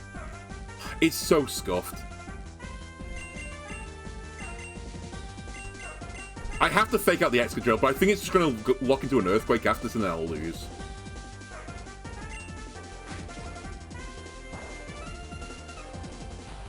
Like, I basically used a Tailwind term to fake out. What was the point?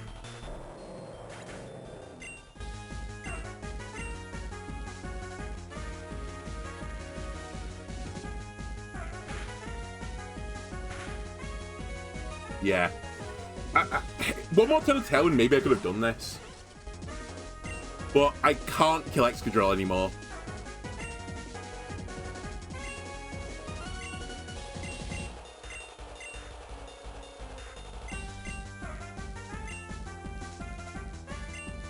I'll double it and hope for the best. But I don't think I live this.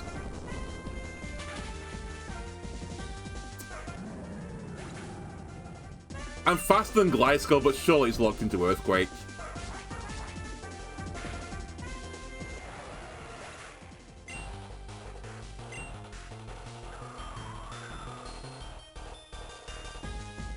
I mean, that's just sad.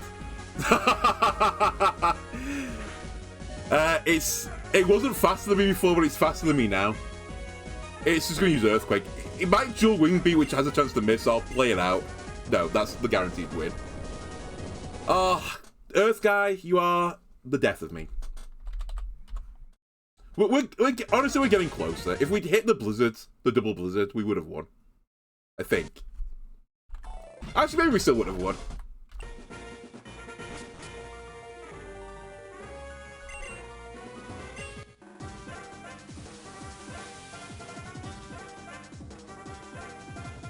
I think what I need to do this time is I need to get rid of Aerodactyl as soon as I can. It's just throwing a big sparrow in the works.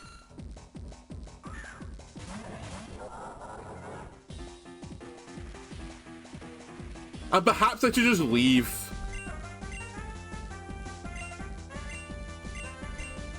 Just leave Gastrodon there, because do I actually really care about Gastrodon that much? It's only spooky as the Hydreigon takes massive damage from it.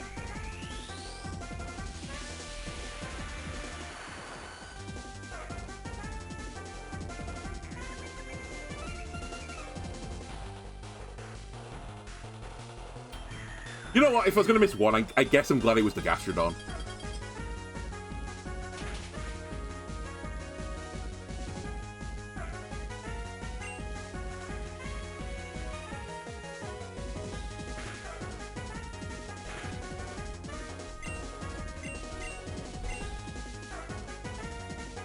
Do I just swap instantly? I think I... You know what? I'm going to Hyperspace Fury the Aerodactyl. I'm going to predict Wide Guard. Also acceptable. I think you want to get rid of Hisuian and Samurott. And either way, because of Portal Power, you can't do that much damage to me, Gastrodon.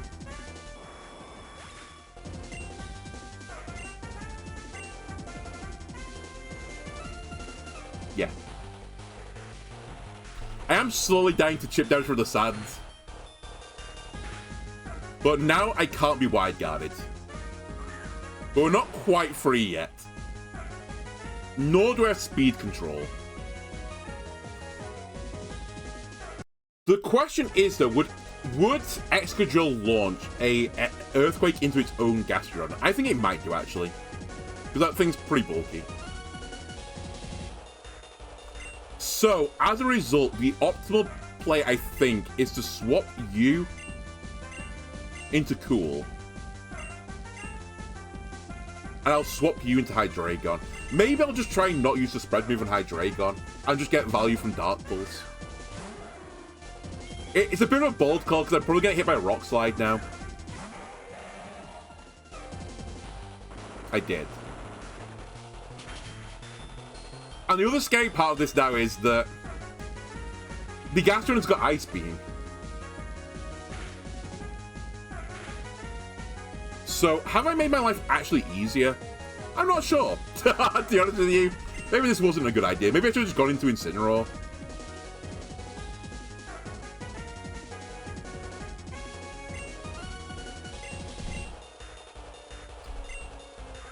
This isn't how I plan to use the Hydreigon, but I'm going to use it to pop the Sash, basically, on Excadrill.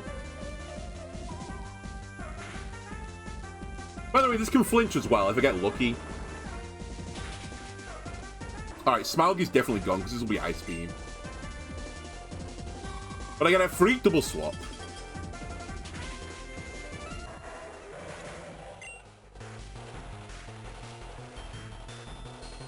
We're back in the same situation. Samurott, I need you to hit a Blizzard. And then if you can do it, it's winnable.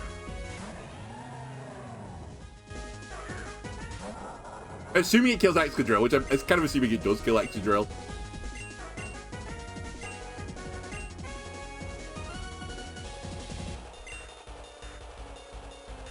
That's not the worst thing to miss. As long as it kills the Excadrill, that doesn't matter too much. That's bad news. That's good news.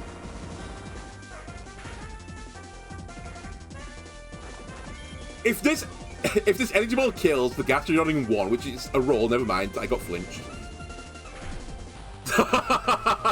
Swings and roundabouts. If it killed, it would have been fine.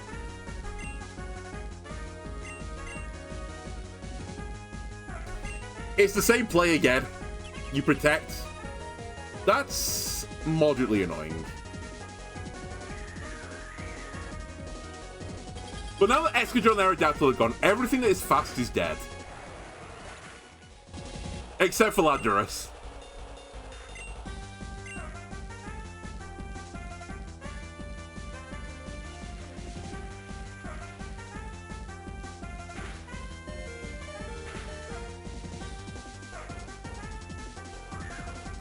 Is still Tailwind?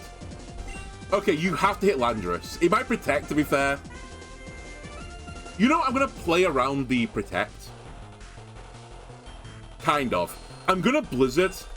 Man, I should have considered the speed tease because this lifts protect as well. I'm going to Space Fury into Landorus because I really want to get some damage into it. Gastrodon for a double protect, which is actually crazy. Fuck! I missed the Blizzard!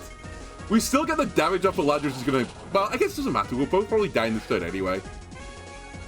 Oh, it's just so sucky. So, Landorus would be gone now. It'd be gone. And the problem I've got now is Gastrodon has also got Earth Power, so all my Pokemon are weak to Ground-type moves that I didn't want to use before. I still have an issue in front of Gastrodon. I've also lost my spread damage.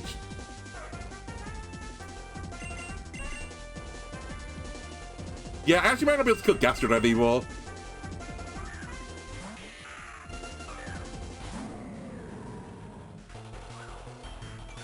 In fact, I'm certain I can't kill Gastrodon anymore.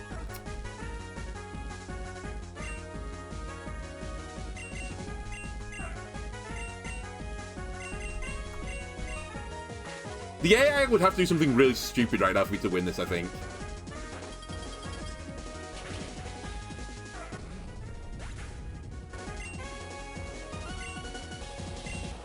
Oh, and Groudon is still left. That's not God.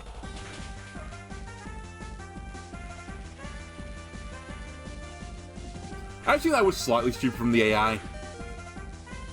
Oh my god, so Gliscor.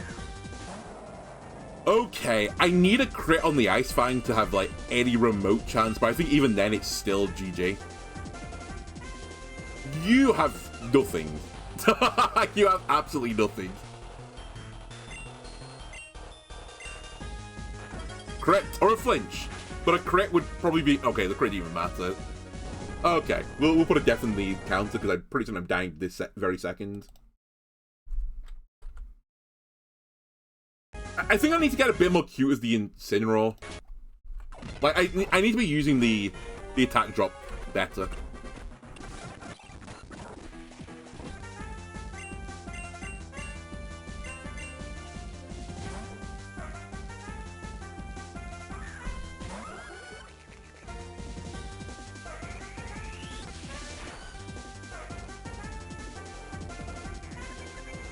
Okay, so we're going on this line, which I don't hate.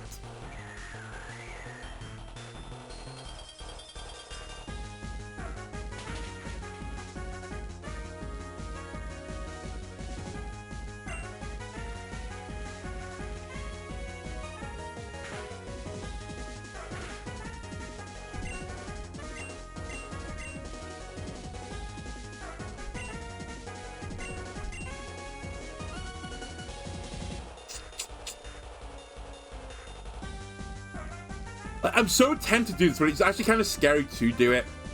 So at the end of the day, I think I actually need the Gun Devil to do Energy Ball to kill the Gastrodon, because the other Pokemon can't really deal with it. I think this is where I have to get smarter with the Incineroar, because I actually just need to save it for later.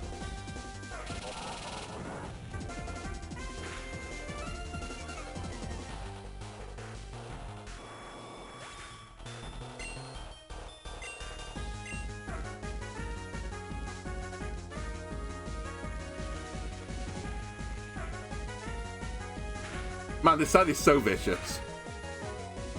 Alright, who's coming back in? Excadrill. Okay, I think I want to take this opportunity now to...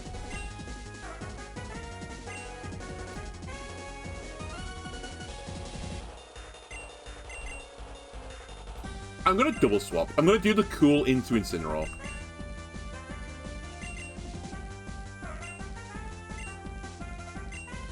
I'll get the attack drop on Excadrill. I'm going to have to eat a Rock Slide, probably.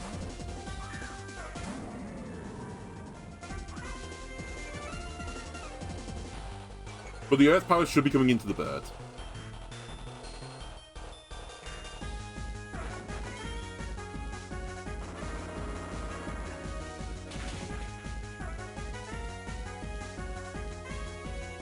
Okay. We can Tailwind. I can Fake Out you. That's the Sash gone on the Excadrill. I'm probably going to lose Murkrow for this, but that's fine. I was probably losing it anyway. Yeah, Cool's gone. But this gives me a free swap. This is... Getting kill. As I said, it gives me a free swap into my big heavy hitters. Turns out it doesn't give me a free swap into my heavy hitters. I think as a last hurrah, then I might taunt the Gastrodon so it can't yawn or protect anymore. Because its damage is meaningless. I will swap you out though, but I kind of don't want to swap into it. I don't want to swap into a Rock Slide, but I think I have to. It is -1 Rock Slide, to be fair.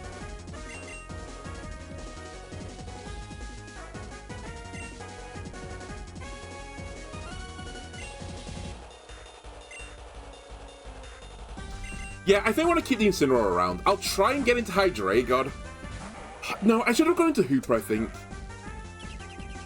Wow. Okay, you know what?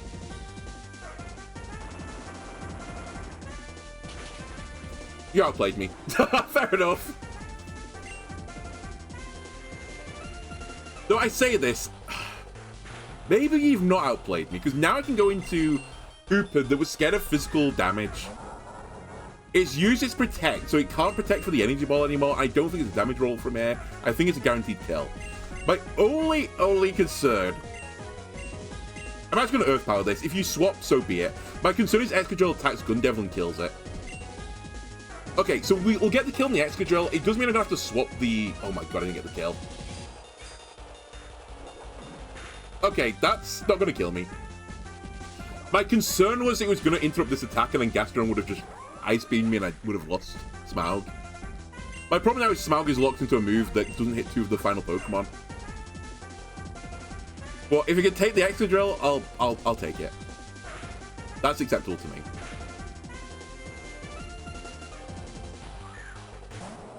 Okay, Groudon.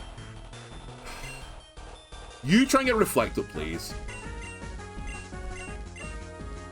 I'm so happy it's let me take the kill here. If they just swapped into a flying type, I probably would have lost. Because I couldn't deal with Excadrill anymore. Now it's doable when the Tailwind ends. Not perfect, but it's doable.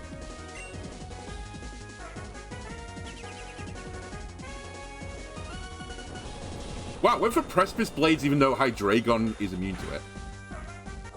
Did kill Hooper though. But again, I'm not super upset by this. I'm fairly upset, but not super upset.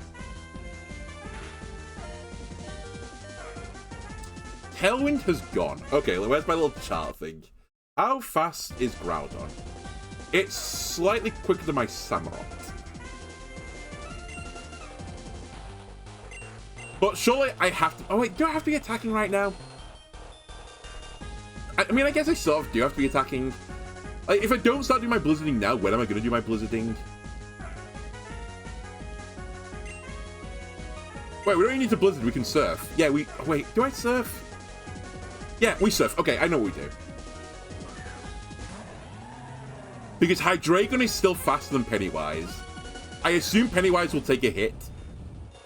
Oh, I thought Landorus was still alive. Landorus is definitely quicker than me. Alright, never mind, we're going to Blizzard. And Smaug is going to Earth Power the Groudon. Smaug is gonna die. Pennywise is gonna die too, I think. Because this is single target Precipice Blades. If it makes me feel any better, I was sort of doomed anyway. Oh my god, it's so awkward. I need to like save one of my speed control options for the end of the game. That's a wrap, by the way.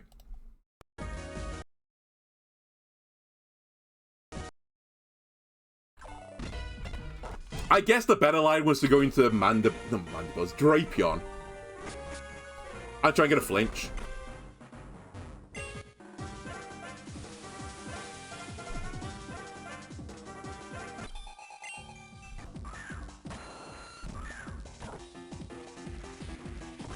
I'm also toying with the idea of dropping Blizzard off this guy and putting Ice Beam on instead. Maybe instead of the Aqua Jet even. And then just Ice Beaming the Aerodactyl.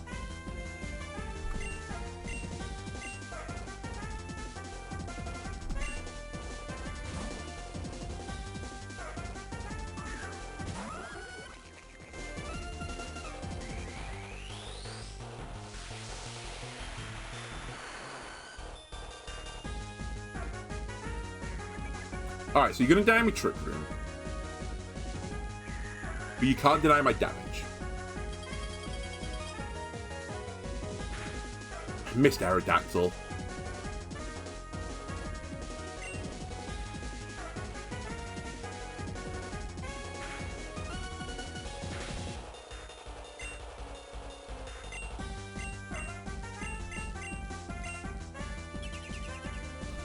I'll try to pick up the kill on Gastrodon then.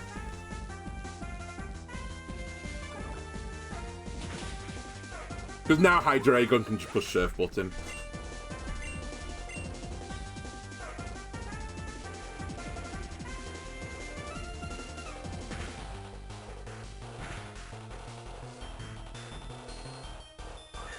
Let's go back. But I don't have speed control, so the Excadrill is the fastest thing, and it's going to Rock Slide me, probably. Actually, no, it's going to Earthquake me.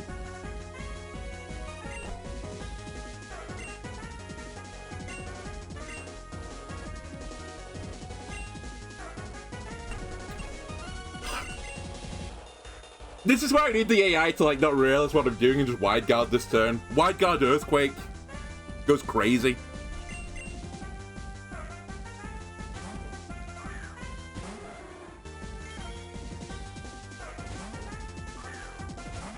But I think it'll Rock Slide. Sorry, yeah, Rock Slide. It taunted, but it's taunted the worst Pokemon it could have taunted for me. So I got like most of the turn right, but I've kind of missed the really, really important part where I was going to Tailwind immediately after this. So now what I have to do is go into Incineroar. Because I need Hydreigon to live the turn. And I have to push the Surf button, I can't not. I need the damage. If they Wide Guard, now I'm going to be a bit upsetty spaghetti.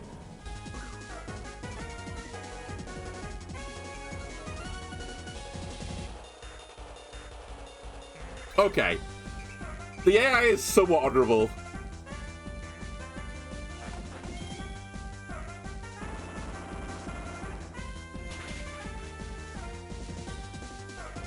And we didn't flinch. Huge.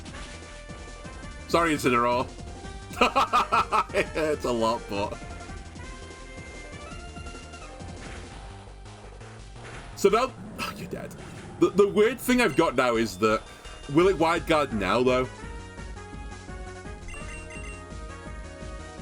I'm going to create a situation where either it'll let me have Tailwind or... Wait, no, it can't stop me having Tailwind. I was going to say either Tailwind or Wide Guard. I can't taunt it because Wide Guard's faster. And I guess I just push the button, right? If you want to Wide Guard it, so be it. Aerodactyl doesn't at least attack me. Yeah, okay.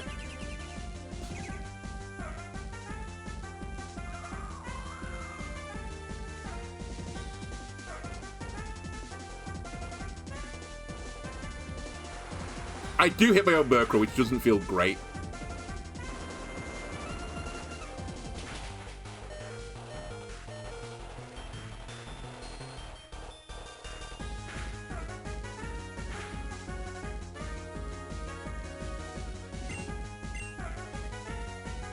So they're gonna Rock Slide.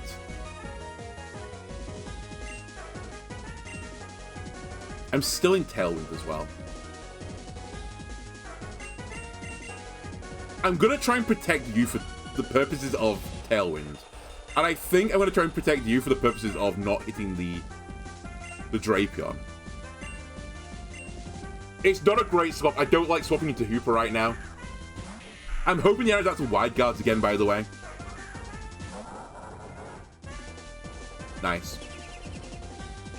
But I don't love the Rock Slide damage I'm about to take. And I basically wasted a turn of Tailwind just swapping around.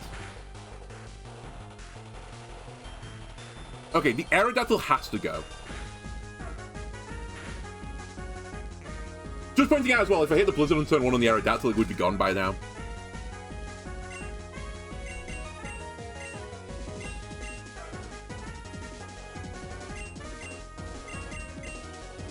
I think this is a better move.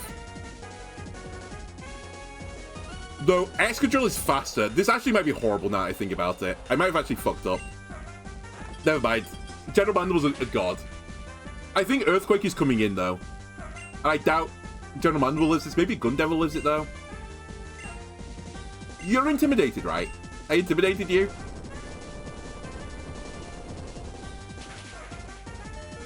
We both live, thanks to the Intimidate. Okay, we still have our big pieces. I still have Tailwind to come back up again.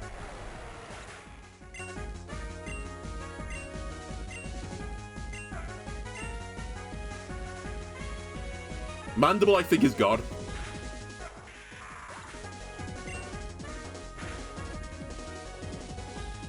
So this is the last turn of Tailwind, I believe.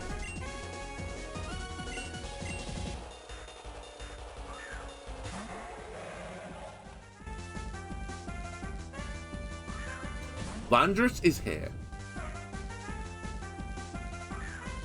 Gliscor is here.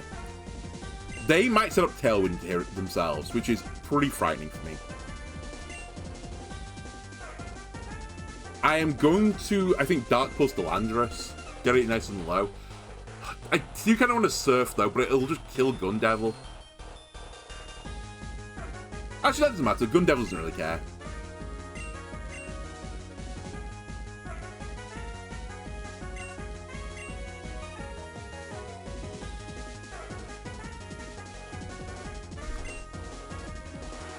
I don't think it lives this, to be fair, even with Portal Power. Oh my god, it did live. And I got Reflect Up. That's actually not a bad turn.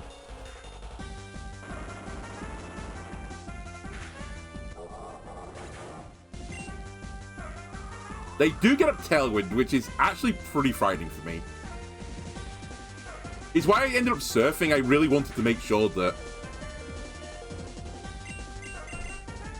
I got some damage into these Pokemon. I ideally wanted to deal with the Tailwind, but... Okay, cool, you're going to go down here.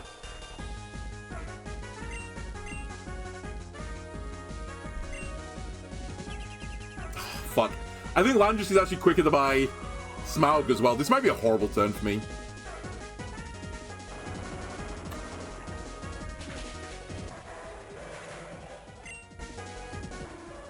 And my big issue is that Gliscor is quicker than Pennywise. And Groudon is still in the back. I mean, I have to Blizzard and hope for the best.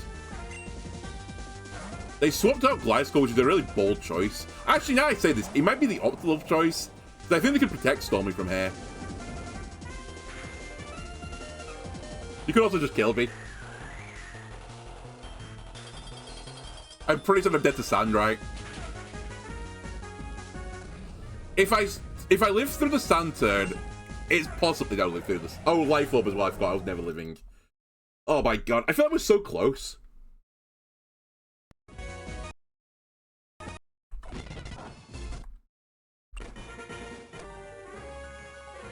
Like, again, if I hit the first Blizzard of the Aerodactyl, I would have taken as much damage from the Sand. It's just a game getting prolonged, which is the scary aspect of this. I'm down to the Sand more than their Pokemon.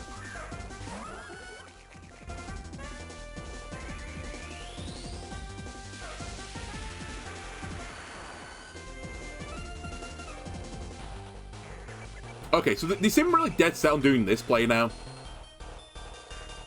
It's not the end of the world. I prefer to hit the Aerodactyl than the Gastrodon, but still.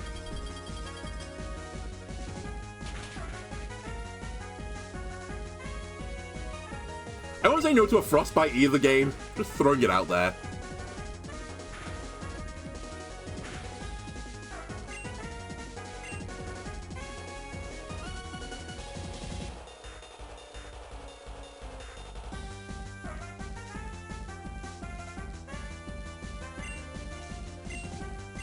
I'm going for wide guards.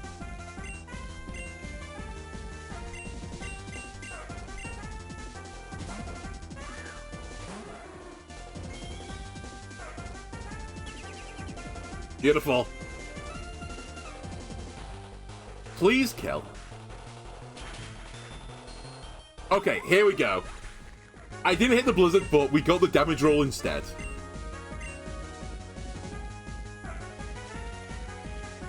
Now, do I love that I'm looking at Murkrow and fucking Hooper Unbound right now? Probably not.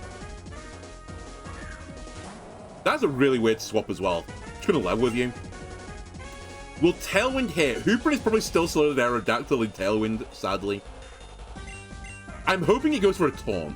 Will Energy Ball... Actually, do I Energy Ball Reflect? Let's not Reflect. I can't react to Energy Ball then.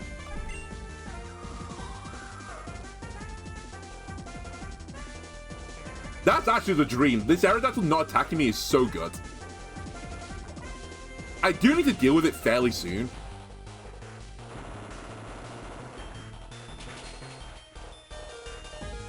Okay, cool dies, but... It's the principle that he lived through a Choice Band Rock Slide from Groudon. So the thing I need to make sure now, and I think this is what I keep getting wrong, I keep going into one of my spread attackers, but actually let's just go into General Mandible and just kill the Aerodactyl. Just deal with it.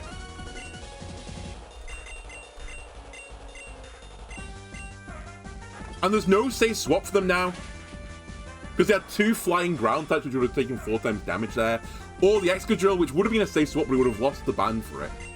Sorry, the Saturate. Groudon doesn't take this, as we've just seen.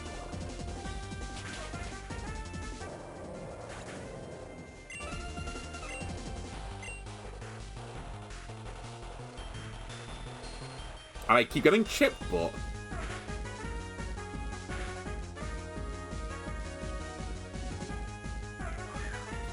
So, Excadrill, I think, is going to be slower than the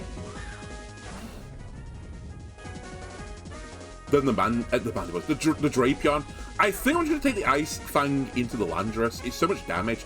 I think it is sashed as well, but getting it down to 1 would be very nice. I think you're screwed. I'll try and get Reflect up, but it's probably not going to happen. Well, hold on a minute. This could be bad. Yeah, that's pretty bad. No, I get Reflect up for it. Oh, I don't get Reflect up for it. Oh my god. Well, hold on. It's not over yet. Is this the last one of my Tailwind? No.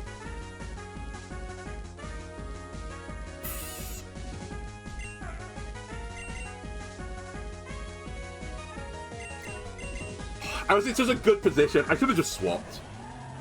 I wanted to keep using my Tailwind while I could, but I forgot Landorus could have just protected.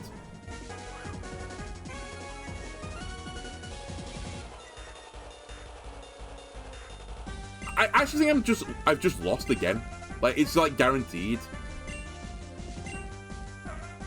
I have to fake out the Excadrill. Well, I think it's the last set of my speed advantage. That is really bad. What you've done there is, like, doom us.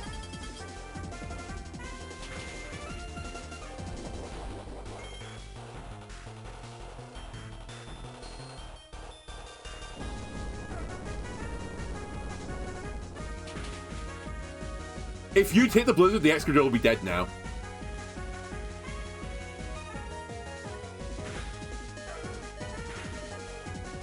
Though this is why I have Aqua Jet. So, I will Aqua Jet. Actually, who do I Aqua Jet? I guess Landorus. No, you have Protect. I Aqua Jet Excadrill, I think. Please kill.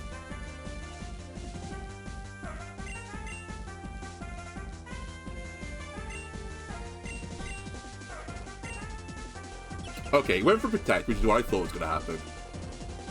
Please kill. It's still ropey, is what I'm going to say. The only nice thing I've got is, I think I've... Wait, is General Mandel still at the back? He's not, right? It's just Hydreigon.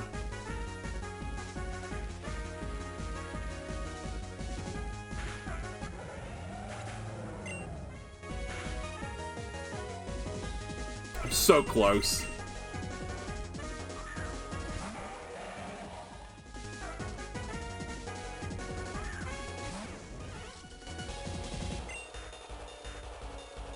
I have to lock into Surf, I think. Because my Hydreigon is slower than their Landorus. I need to hope that it locks into Rock Slide. Which is the only move that can hit Hydreigon, so it's going to do a Rock Slide right now. And I need it to miss Hydreigon. You literally don't matter. You're actually a non-entity. Please miss the Hydreigon. Okay. Now we're looking for a crit on Gliscor.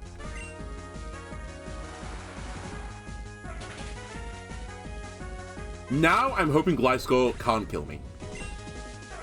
Its best move is dual wing beat into me. Also, this is only going to be like, as I said, 60% accurate, so I could miss.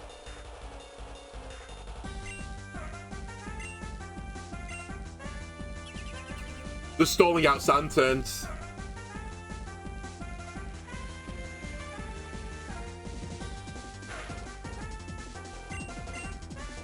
They've got a double protect. Not like this. And the AI will know where I dare to dual wing beat from. Please don't. I'm dying. They needed double protect and got it. Well, that's a kick in the guts.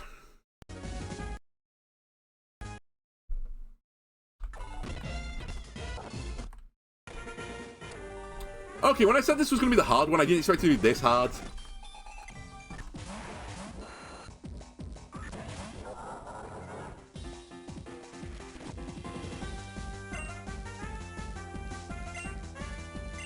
I'm going to try something different. I'm going to assume the AI goes to stop me trick grooming, and it's going to taunt me again. I'm going to just energy ball this slot from the get-go. If they don't, congratulations.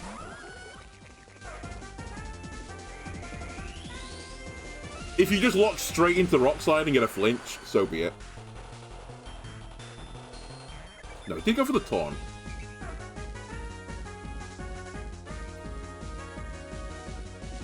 You double miss Blizzard. I do appreciate it's 70 accurate, but still.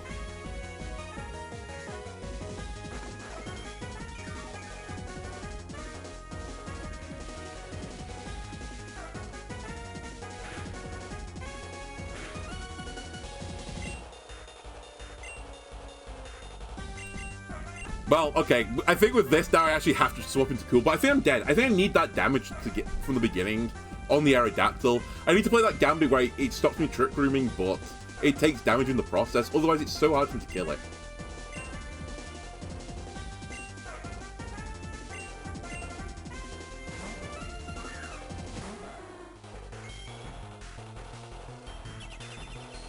Like, it's just annoying that it's just sitting here doing Wide Guard. It is actually... Even if it doesn't block anything, it means I can't kill him fast enough to not die from sand. And then the other thing I need to consider is putting leftovers and something. Maybe rather than the citrus, but...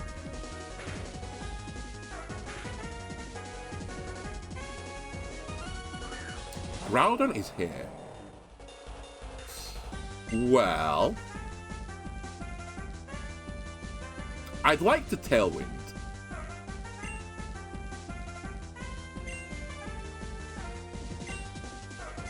I'm going to swap into Incineroar. Get the attack drops. I don't think Aerodactyl will Wide Guard this time because there's nothing with a spread move on my side of the field.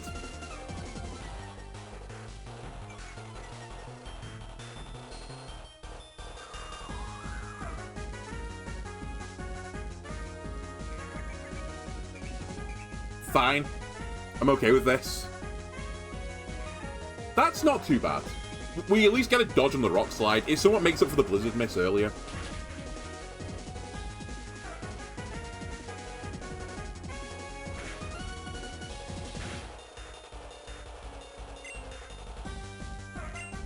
But yeah, this just perpetual taking big chip damage is real annoying. And because I've not dealt with the wide guard yet, it's just so frustrating to deal with Aerodactyl. Alright, let's try and get Mandible in.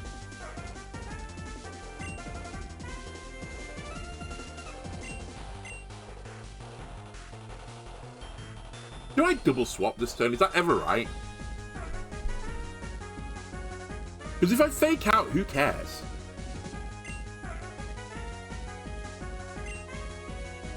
I guess it depends how much damage General Mandible takes. I'm going to make a hot play. I think if it goes wrong, I'll just reset it. I'm going to assume Aerodactyl's going to taunt the Incineroar. AKA the Hydreigon, which doesn't matter, and I'll take a Rock Slide. Okay, well, we got it wrong. And the Rock Slide hits. And the Sand's going to chip me.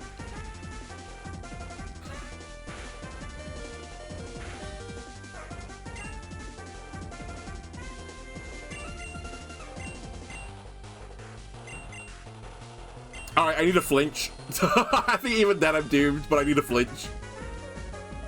Ideally, I need a double flinch.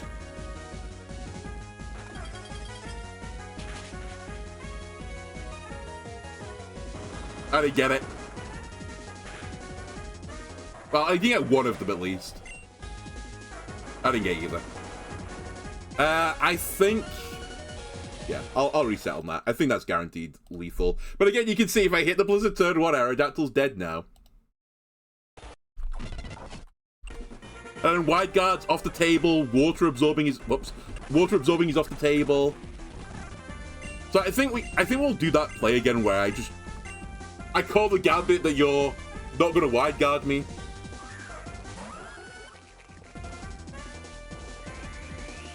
And I'll just try and take the Gastrodon now. It has taunted me. What's funny is I do some testing of this just to make sure like the team can theoretically do the battle and nothing like weird happens. On my test of this, like, it never did this taunt the Trick Room. It always let me have it. Okay, it's let me have the Gastrodon this time though. And I did hit the Aerodactyl, so it's not the worst outcome. The problem I've got now, though, is that the swap into Murkrow is easier with the Gastrodon than the Aerodactyl. But maybe I should attack the Aerodactyl, not the Gastrodon. Maybe that's the actual real Smartman's play.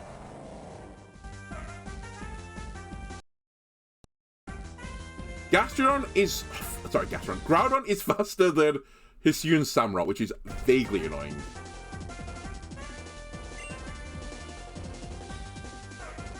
It's also faster than Hooper.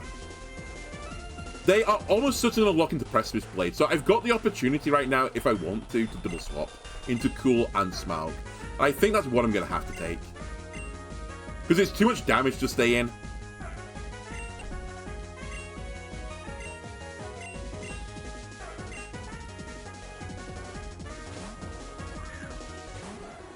Yeah, maybe that's what I'm going to do next time, actually. Maybe I don't kill the Gastrodon, I kill the Aerodactyl, because Gastrodon's not that scary. It's annoying, but it's not super scary. The taunt... Oh, fuck, into the Murkrow.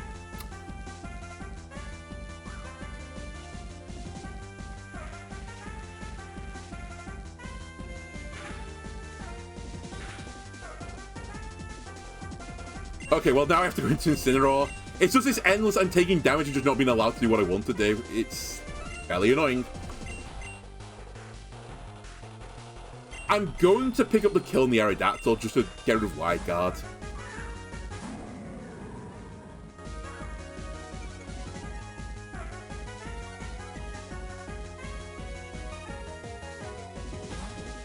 Wow. That is actually the dream. This is the dream. I get the free kill in Aerodactyl. Actually, I say it's the dream. It's pretty good. I get the free kill on Aerodactyl. I've got Fake Out for the Excadrill to break the Sash. What is coming back in, though? Is it Groudon again?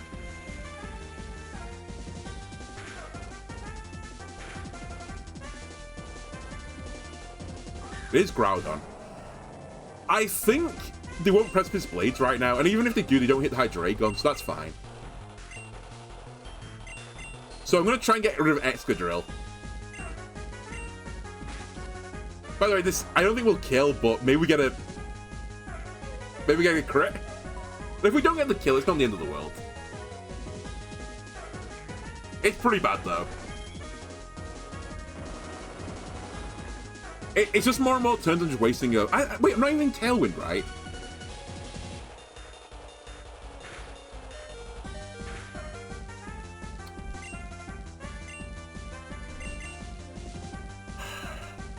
I really want to swap again, but I'm just taking too much damage doing it.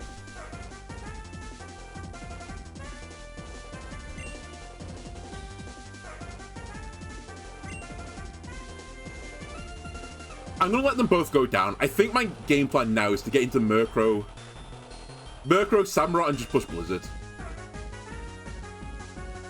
I'll Lariat here, and I'm going to Dark Pulse the Groudon to try and get it in Blizzard range. Okay, the only way the Hydreigon lived this turn as well was to dodge a Rock Slide, which it didn't do. So the rest of it doesn't matter.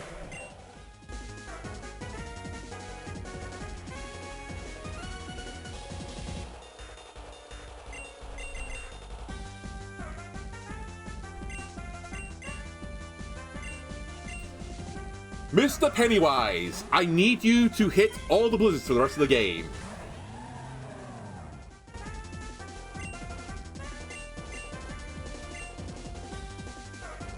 I'm also not sure this is going to kill the Excadrill, by the way, so... this could be real bad.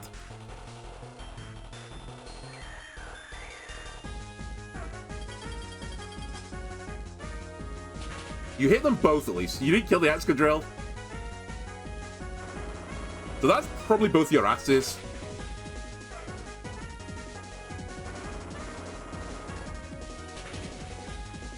God forbid they missing a Rock Slide, by the way.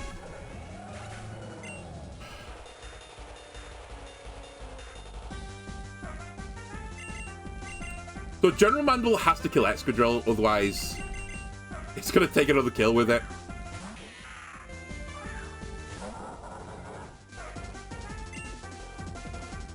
I will take the guaranteed lethal here. I should pick up a double, and it'll turn into a 2v2. Is there a 2v2 in my favor? I'd rather not say. Actually, hold on. I think I can win this.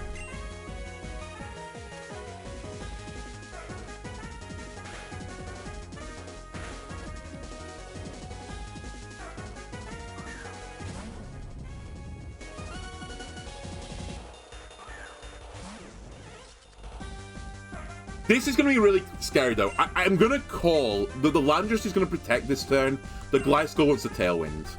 I also need to hit a 95 accurate into Bright Powder Sandveil Gliscor. But if I can deny the Tailwind, and we'd be good to go. I can also Space Fury in the future. The alternate line is a Trick Room, which is just safe if they do a double protect.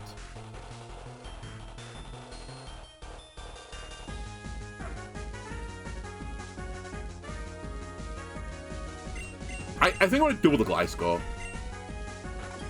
They haven't protected, which is automatically bad news. That crit is pretty impactful.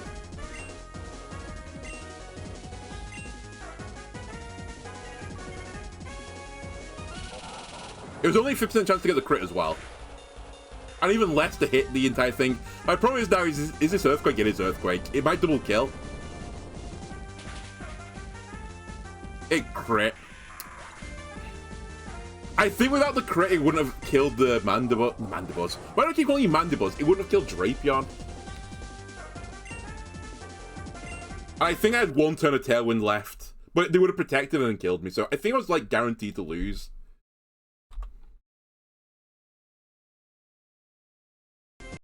Okay, let me try the final line of what if we just kill Aerodactyl turn 1? So we're gonna do the Gambit Blizzard, but this time I'm gonna Energy Ball. Actually, I will Energy Ball you. I think I'll die to an Energy Ball from here. I guess I should have thought about dropping my defense as well. Probably not my best idea.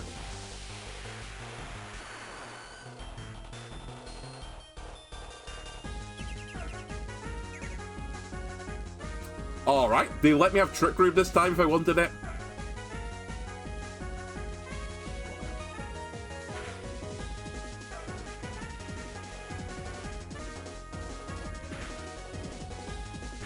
Okay, I think you think I'm going to Blizzard you again. I'm going to Trick Room this turn instead. If you suddenly just taunt, we're going to get really cross. Okay, the Wide Guarded, which means I should get Trick Room up. Hold on a minute, this is actually pretty good.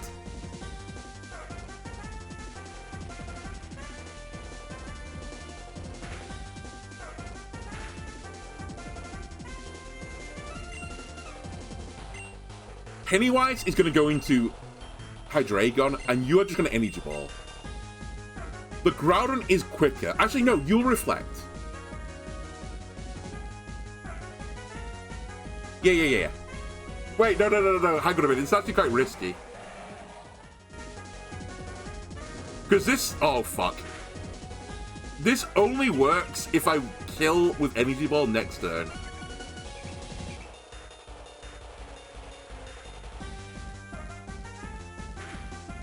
And if I don't hit the kill with Energy Ball, I just lose. Actually, no, that's not true. I know what I do. I'm going to Dark Pulse you to just guarantee that you're going down this turn. And I'll Energy Ball you as well. If the Energy Ball picks up the kill, fantastic. Wait, hold on a minute. It goes first, though. Because I'm in Trick Room. I've actually beamed this up to like a level I didn't think I'd ever seen possible. Well, we have to hope that Hydreigon takes the Ice Beam. Holy shit, you didn't Ice Beam me? That's actually so generous of you. But yeah, if the Energy Ball doesn't pick up the kill here, I'll get the Dark Pulse kill. It does pick up the kill. And either way, the Dark Pulse will kill Aerodactyl.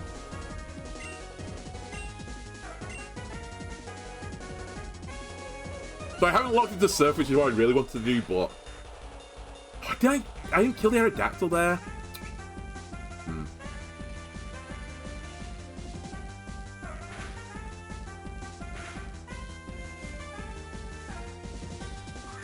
So Excadrill is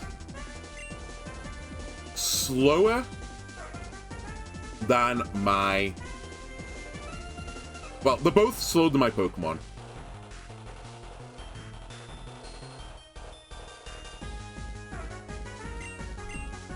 I mean, I'm not swapping here. I'm just trying whether or not I want to kill the Aerodactyl. I think I do. And I think I Energy Ball here rather than drop my defense stat. So I have to break the Sash anyway. Sash broken.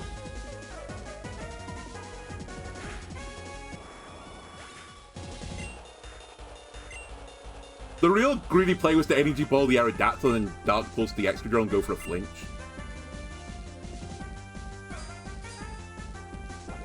They really want Hooper gone, which is not the threat right now. Is this the last turn of Trick Room? Yeah, I think it's the last turn of Trick Room.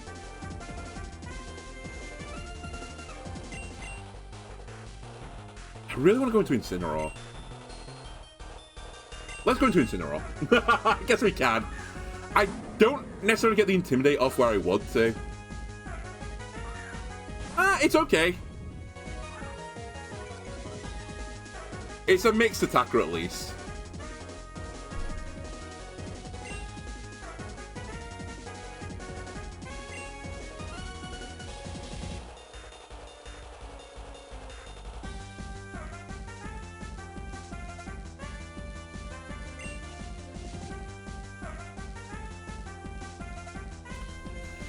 Who's the problem here?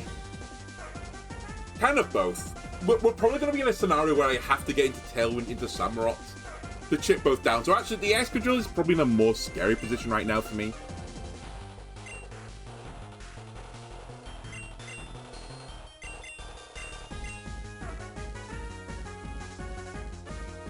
You know what? I shouldn't fake out. That's the actual dream. What if I will-o-wisp something?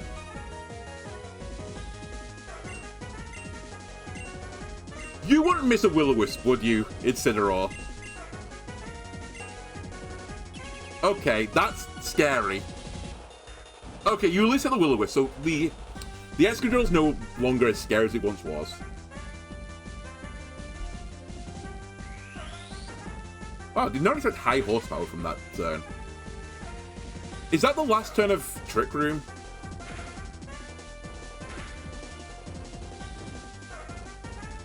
Yes. So they're both quicker than me now.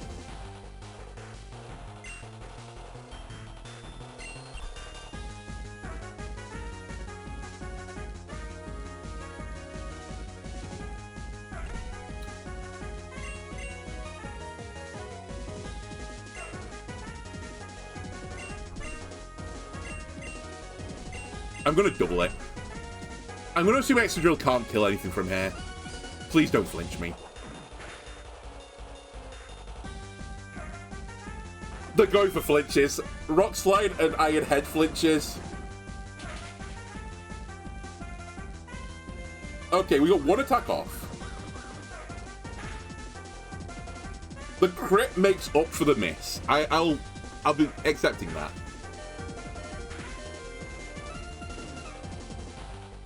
Reflect is gone now, though, so these Pokemon are dead. I'll hope for a miss. Actually, Excadrill's not scary. I'll try and kill Landorus off.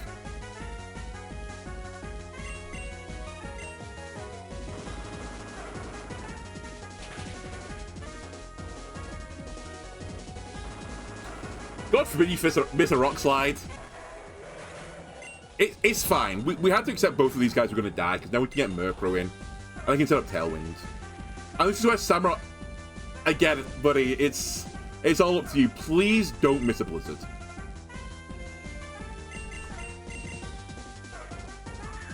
If you miss a Blizzard, things go real bad, real quick.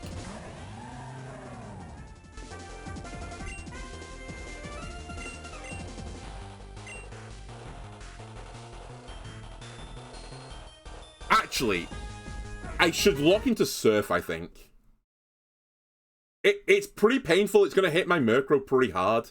But they've only got Gliscor and Groudon left, right?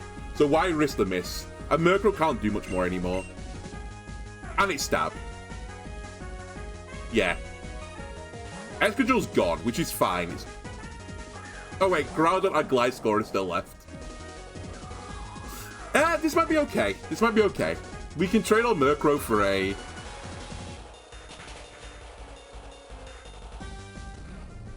Surf.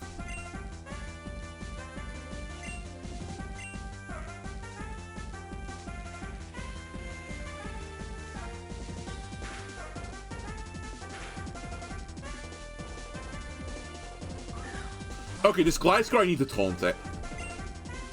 Or force it to protect. They're both okay outcomes. Right, it can't protect, it can't Tailwind. We can miss this, by the way. We did miss this into Sandvale, Gliscor. Please don't get trolled by Sandvale, Gliscor now. It's literally the only lost condition, I think.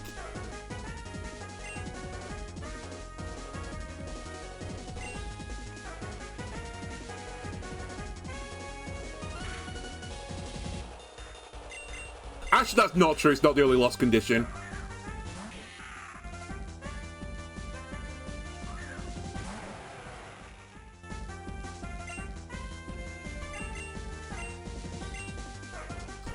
You know what? I'm going to knock off Gliscor, try and get rid of Bright Powder. I think going for the crit hit Ice Fang with a low accuracy move is just foolish. We hit it. Bright Powder's gone. So we can still miss because of Sandvale, but it's way less likely now. Please hit the Gliscor. We missed the Gliscor again.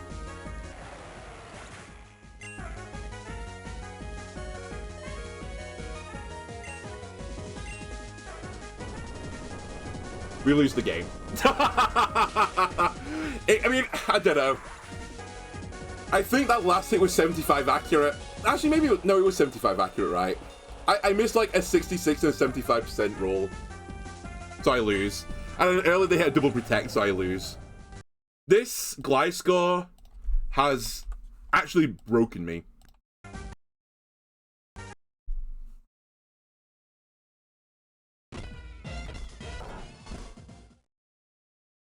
I guess I should have blizzarded.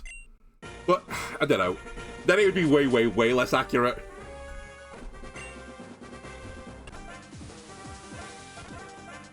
So it turns out me beating the Elite Four is going to be me beating one of the Elite Four, not the entire Elite Four.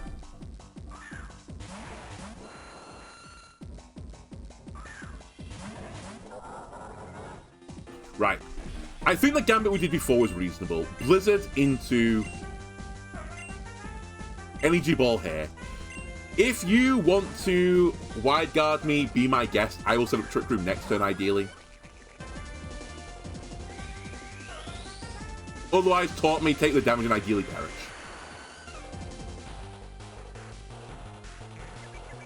Gone for the taunt line.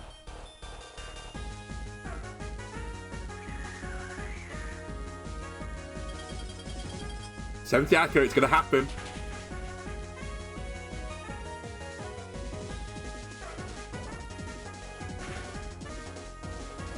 Well, that's...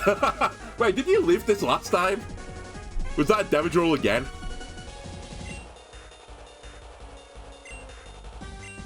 You are gonna wide guard, sir.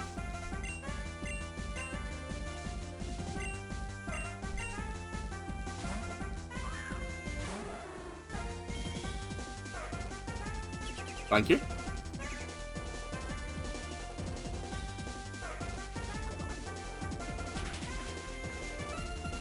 Okay, what I'm going to do is I'm going to try and protect Cool for the future. I might not even set Tailwind up here.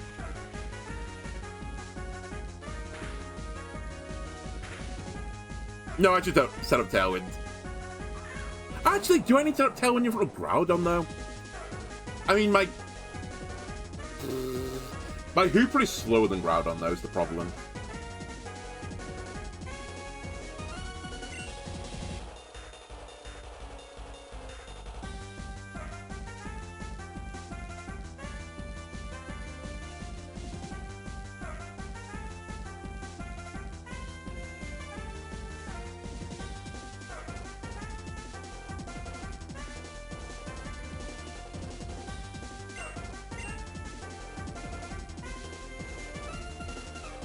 The problem I've got is that I could actually, maybe I reflect. Yeah, reflect. That's, wait, I'm talented, aren't I?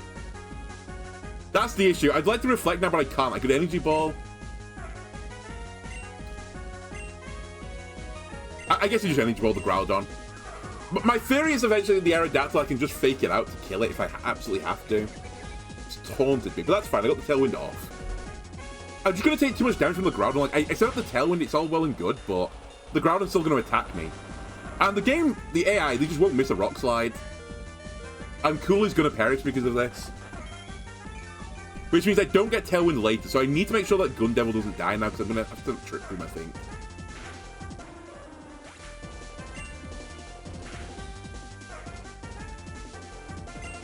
But it's hard for me to swap out Gun Devil right now, because I need it to kill the Groudon. And I'll get to the point eventually where I can't actually swap it out anymore because I don't have enough health. That's like the many, many issues I've got.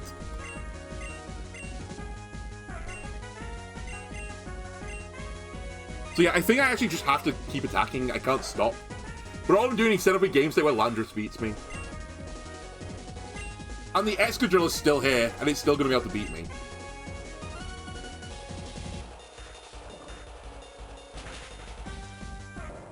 I'm picking up all these nice kills. I'm ahead on the Pokemon count, but it doesn't matter.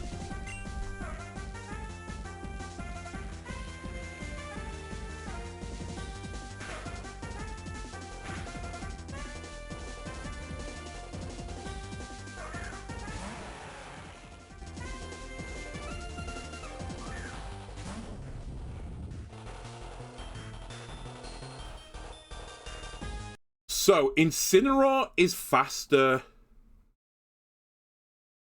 than neither of these. So, even in Tailwind, Incineroar is slower. Incineroar is leaving the field. But who comes in?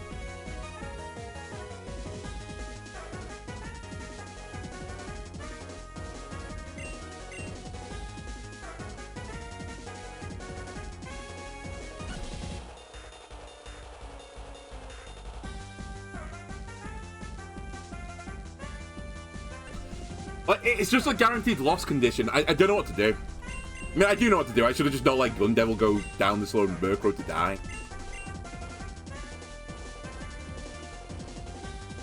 I think I need to Dream Nugget Reflect off. That's like my only win condition. And I just survived through Reflect rather than... That's good. I survived through Reflect rather than Speed Control, but I don't know if I live this.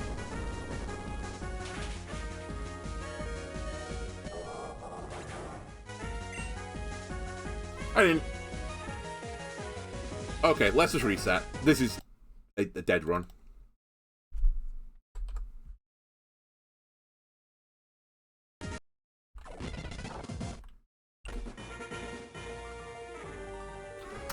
Alright, let's do something bolder. Even though I could theoretically leave one. Let's lead Murkrow plus Gun Devil, which seems stupid because they are like the two Pokemon. In fact, it is stupid, but I'll try it just for a change of pace. They are the two Pokemon I need to keep alive, so I have Speed Control in the end game. But if I do this, I can taunt the Aerodactyl so that I can set up Trick Room. But I do have to probably eat a bunch of damage because I doubt it's going to Wide Guard. It might still try and taunt me, though. This might not be crazy. If they Rock Slide, it's almost certainly the wrong play, though.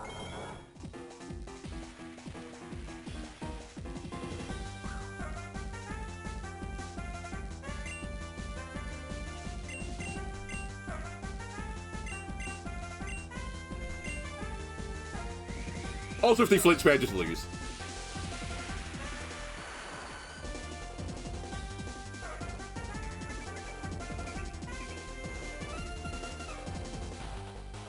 Can't use taunt after the taunt. Don't you hate that when it happens? Please no flinchies. Nice. Okay, so we're getting to Trick Room.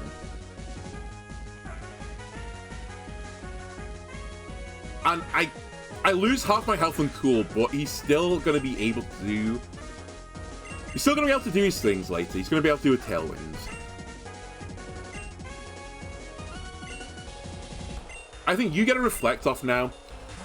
Actually, maybe the Incineroar was a bad play. I just wanted to, like, slow down the damage I'm taking, but... Incineroar's not exactly great here, is it?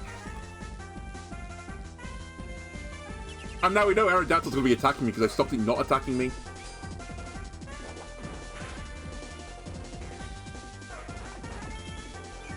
And we're hitting that situation again where if the Hooper dies, Gastrodon becomes a pretty big headache.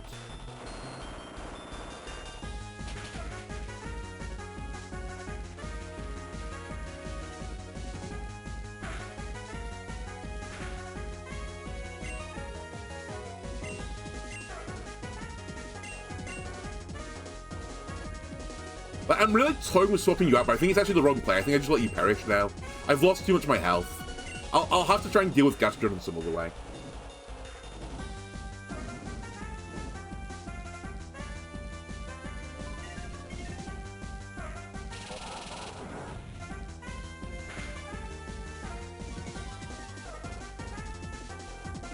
I really want to get one of my Mons in that has spread damage while this is taunted. Okay, so we do lose a Mon here.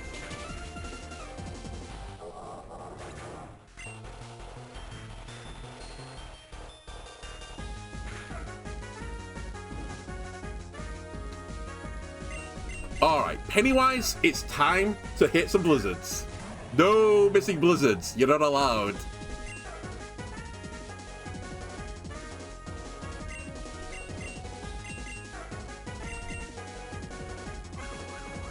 If you miss the Aerodactyl, we're gonna lose.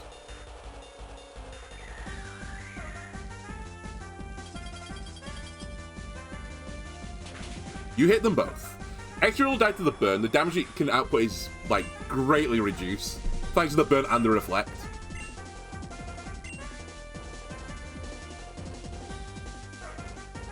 That's nice. It would have done a lot, but still. It not doing anything is even less. That lost on a Tailwind, by the way.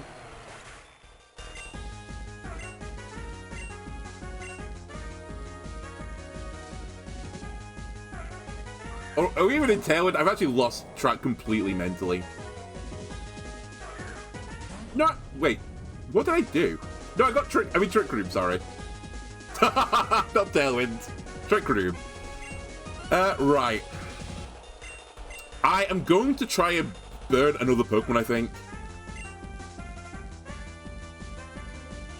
Wait, hold on. I'm slower than Groudon, right? Just double check this. Yeah, we're both slower than Groudon. So in Trick Room, I'm faster.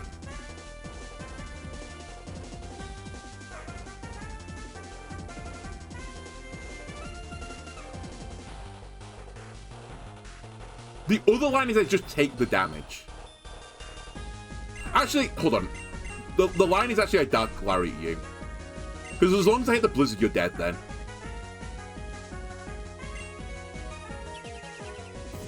Okay, well, fair enough.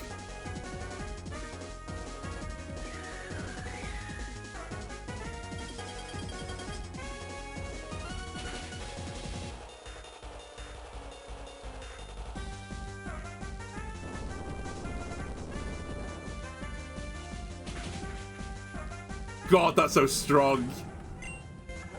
Okay, is this the last time a Trick Room, right? Yeah. Okay, this is fine. This is fine.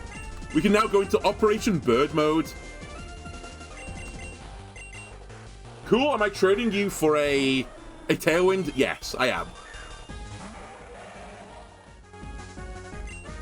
Do I feel bad about it? Moderately. Groudon swap, which actually could be really big for me. Ah, I forgot Gastron's alive! Okay, I've lost. I completely forgot I had to kill this thing.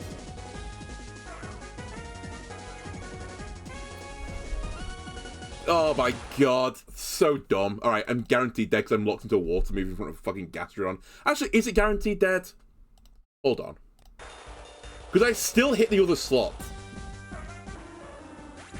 Oh, okay, I think it was guaranteed dead.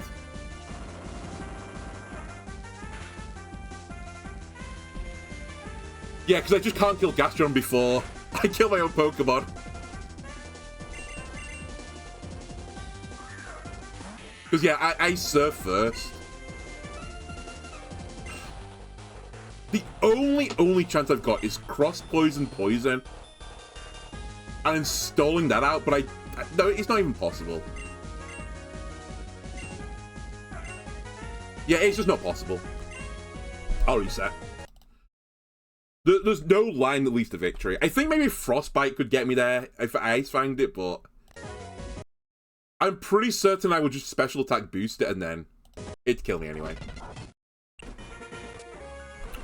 Alright, note to self. I'm also going back to the old line, apparently. Note to self. If you don't kill Gastrodon, you've not killed Gastrodon. You can't just push water moves.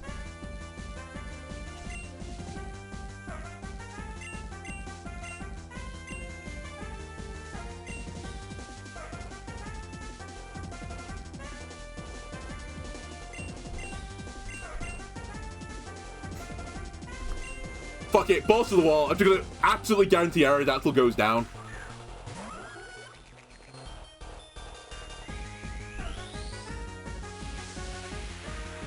If any ball won't do it, I'll kill you with Hyperspace Fury and then just swap. You've taunted me, that's fine. It's fine. You know what? You hit the Blizzard where you had to hit it.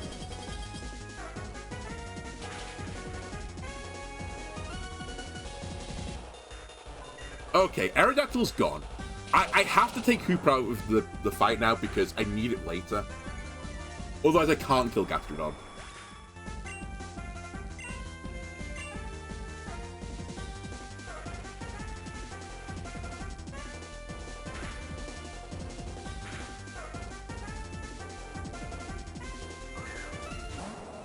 Okay, Groudon is in. Groudon will lock into a Ground-type move.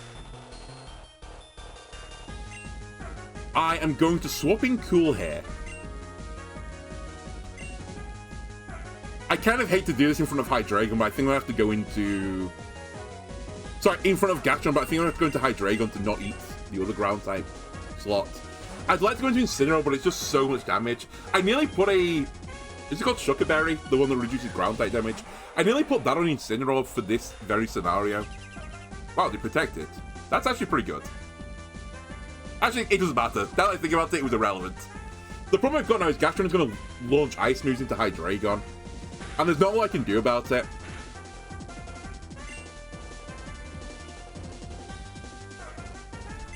And also, I kind of don't want to just let my Murkrow go for nothing, but I'm going to let my Murkrow go for nothing.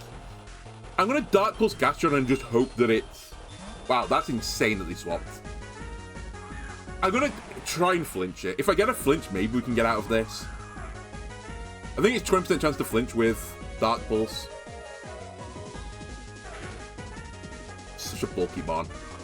Wow, that's not the slot you should have Ice Beam, buddy. Sort of doesn't matter, to be fair, but I wouldn't have done that. I think for you, Hydreigon is far more scary.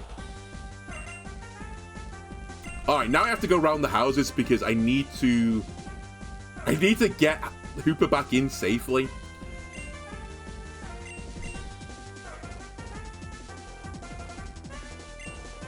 But I need to take advantage of my Tailwind turn, so I don't want to, like, swap into something that can't do anything. Nor do I want to swap into something that will just die. A flinch. A miss. Give me something, Gabe. If they Ice Beam the Murkrow again as well, they didn't. The Incineroar would have taken it. Yeah, fuck. Look, I don't think the crashing mattered there. So bad. Still, this gives me my swap into Hooper. My new slight issue is that I have to fake out this turn because Hooper is slower than Excadrill in my own Tailwind. So I'll fake you out. Please don't swap because that'd be super uncool. Gastron is gone, so now I've set up Samurott for the victory condition.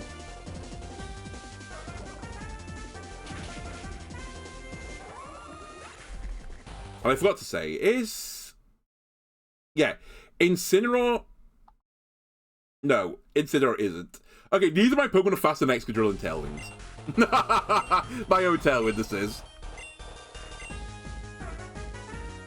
So the Excadrill's a big issue again. It's like Whack-A-Mole. I think I've bumped on the head the thing that's caused me issues, and then something else pops up and causes me issues. So yeah, Groudon is back. I'm at least quicker than Groudon. So I think what I'm gonna try and Darkest Lariat here and Energy Ball here. I just hope that Excadrill can't take both of us. Please don't flinch. Okay, that's pretty big. That's also pretty big. As long as I get everything within, like, Surf range, Samurott can win the game. I was gonna say, you're both perishing now. Is this the last turn of... The last turn of my Tailwind?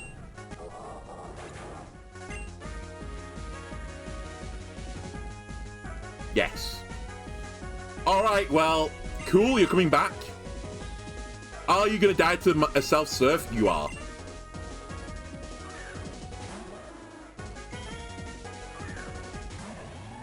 You have to start Tailwind again because Landorus will kill us otherwise.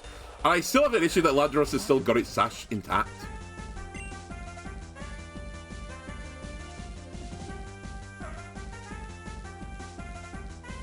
Fuck, if my Samurott was slightly quicker, it's 2 speeds slower, I think, than the Groudon. I really want to taunt the Gliscor so it can't Tailwind its own team, but I can't do that. Oh, I could actually. No, I can't. I literally can't risk it. I think I have to Surf here as well, but I would like Cool to live this turn. I could go for the Blizzard. The Blizzard would kill. Actually, fuck it, I'm going to go for the Blizzard. It's so unlikely to hit Gliscor, though. It's crazy. But I think I have to go for it. I need Cool to taunt, I think, in the future. You absolutely have to hit Groudon, though. You've hit someone. You hit Groudon. Okay. That was the outcome I was expecting.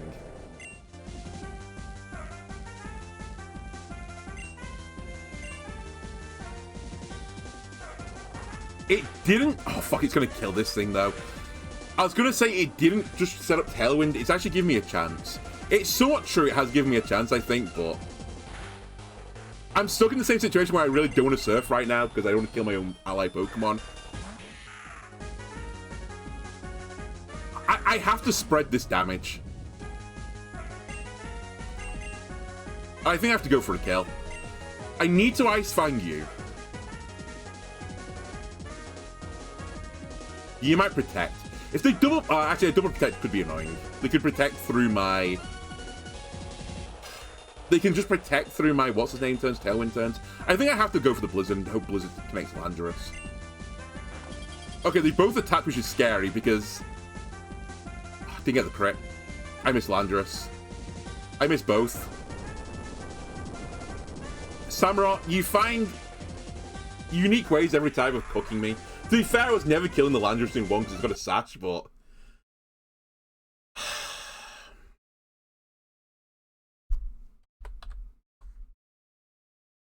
I was so close.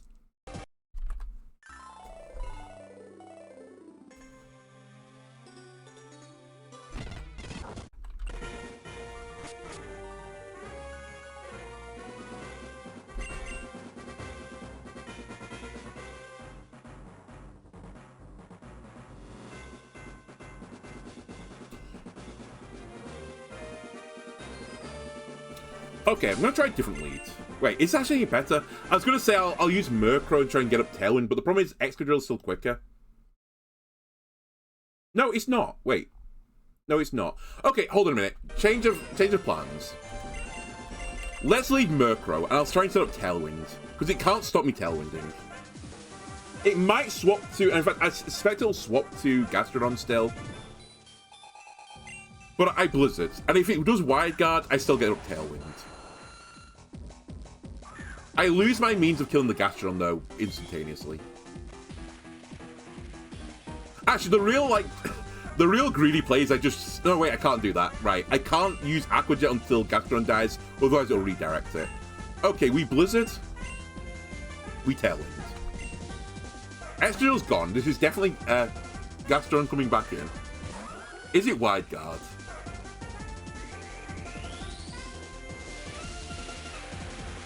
The other thing now is if it Wide Guards... It didn't Wide Guard.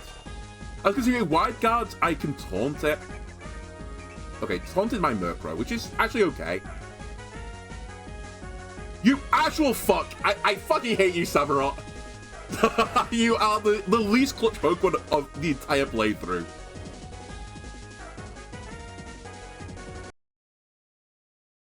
It's crazy! You have the chance to be the hero, and by the way, I'm just going to take a death there. You have the chance to be a hero, you just fuck up every single time. I know I'm launching 70 accurate moves, but come on. Eventually you have to hit them, right? It's not like it's a 30 accurate Fisher or something. Okay, we Blizzard, we Tailwind. If you want to taunt my Murkrow, be my guest.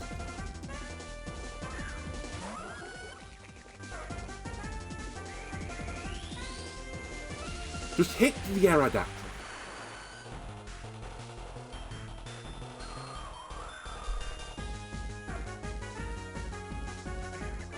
Okay, you taunt the Murkrow, fine. Be my guest. We hit something. Not the Aerodactyl, though. The Pokemon I need to hit. Good.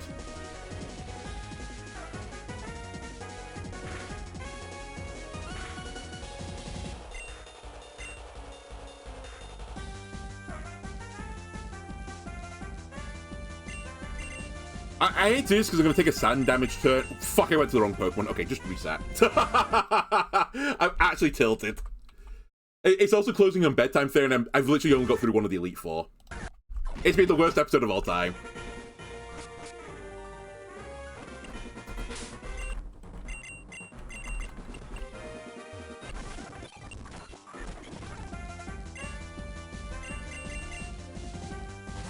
Alright, just see who I miss. Who do we miss?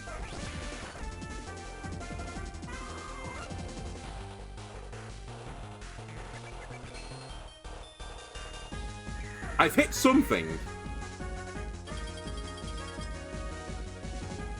I hit them both. Holy shit. I didn't think it was possible. Okay. Now I need to get into Hooper, ideally. I think the Aerodactyl wants to wide guard. We could actually make a double swap here, you know.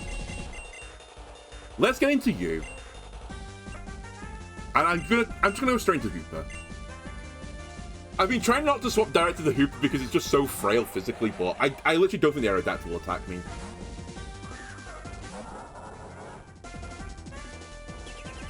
Perfect. Actually perfect. You taunted the Pokemon that doesn't matter to be taunted. Right. Here we go. I can't lock into Surf because the Gastrodon is still here. I guess I could actually lock into Surf now that I think about it. Yeah. Well, no, I couldn't. Well, no, I could, but Wide Guard's the way. So actually, I'm not going to lock into something that you could Wide Guard. I will do this, and I'll Energy Ball you. I would like to get Reflect up at some point, but let's just take a double kill while I can.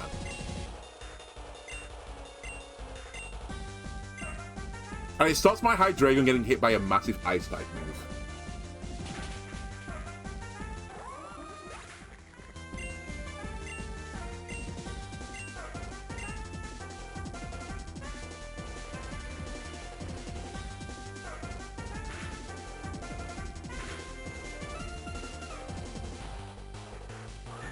Groudon's back.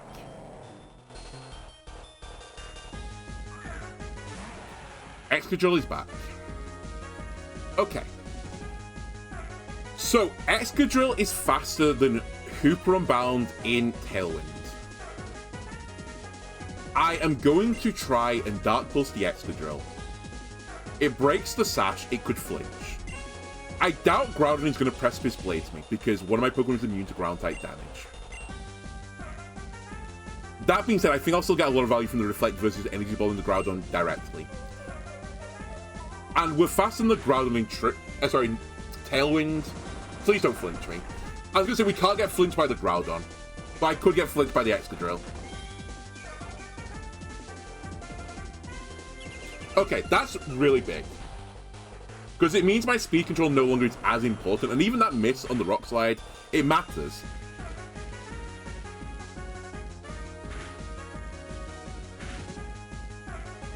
Tailwind has gone, which is bad. However, have you ever considered running in Trick Room instead?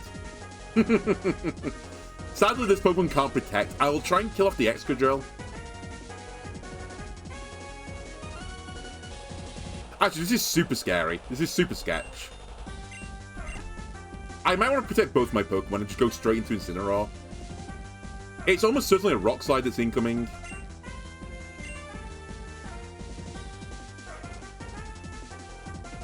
Actually, I'm going to go into Incineroar and I'm going to keep Hooper on the field. I think I just Energy Ball here. I was toying with setting up Trick Room, but I'll just set up Tailwind again next turn.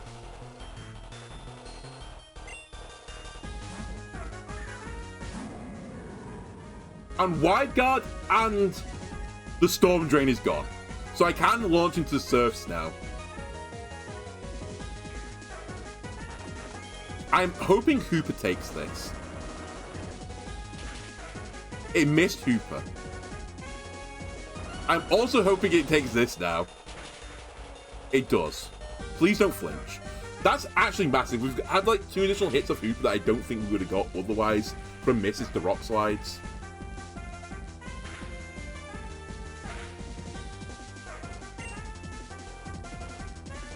This is probably your ass, admittedly.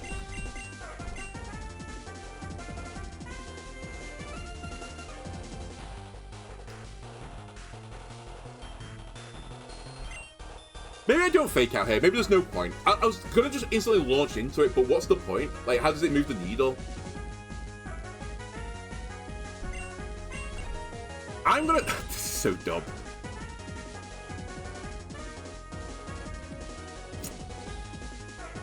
I'll let you both die. Actually, hold on. If I... The fake out's so useful versus the Landorus now. Do I need General Mandible anymore?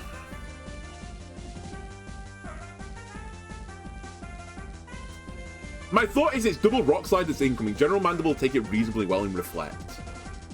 I could save Incineroar to break a sash later, or to kill something on 1 health later.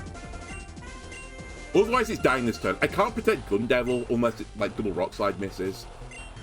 I'm gonna try it. They could Precipice Blades, actually.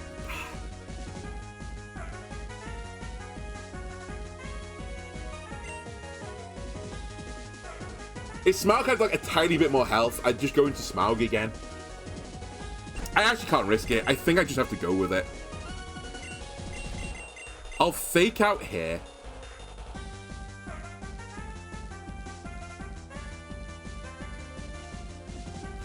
No, I'll fake out here.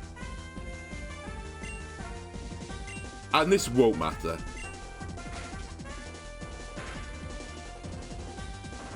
Yeah, okay. We get double hit. I do keep the Incineroar alive, but the question is, does it matter? The other issue now is that like I want to just automatically launch into huge attacks with Tailwind, but it's kind of awkward with an Incineroar on the field. But I guess Darkest Lariat here is good enough. No, it's slower than Excadrill, right?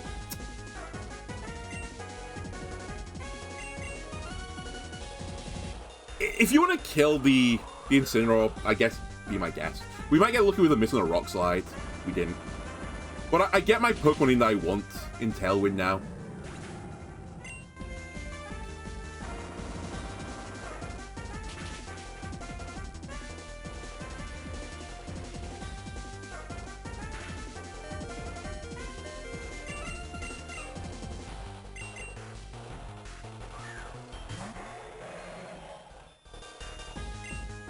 Goodbye. Goodbye, Murkrow.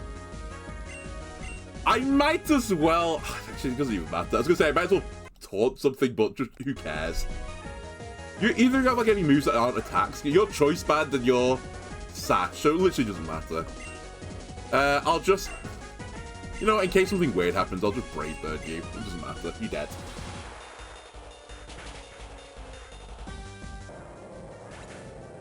Okay, I know how to see this out. Maybe, possibly.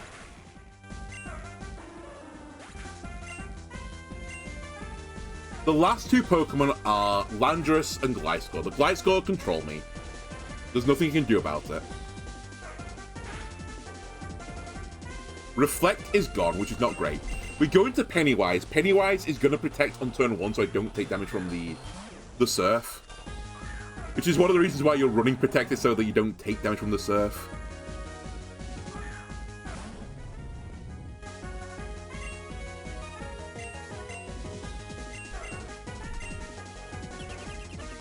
They haven't double protected. And I hit both, which is pretty big actually. That's the Sash gone. And I dodged a Rock Slide. Oh, the Tailwind's pretty spooky though. So Landorus is the fastest Pokemon in the field.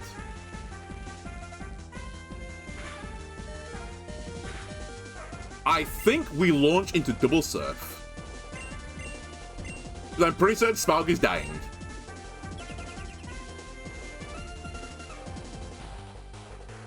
Smaug is not dying. This might be the worst case outcome. I might have killed my Samurott.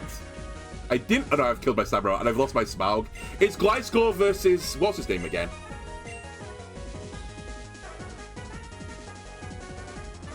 I lived! I didn't live! What am I saying? It's Gliscor versus Drapion. But I've lost... I mean, it didn't really... it does matter, actually. I've lost Tailwind. Does Gliscor Earthquake kill me? I think we use Knockoff as well, because it's more accurate than Ice Fang, and it kills either way. Please live an Earthquake.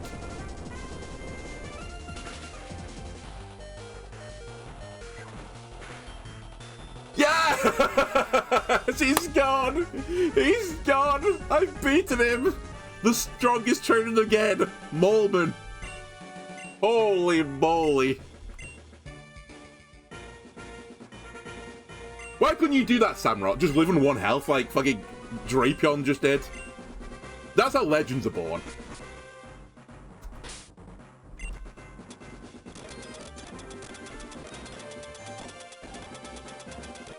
Give me my revives.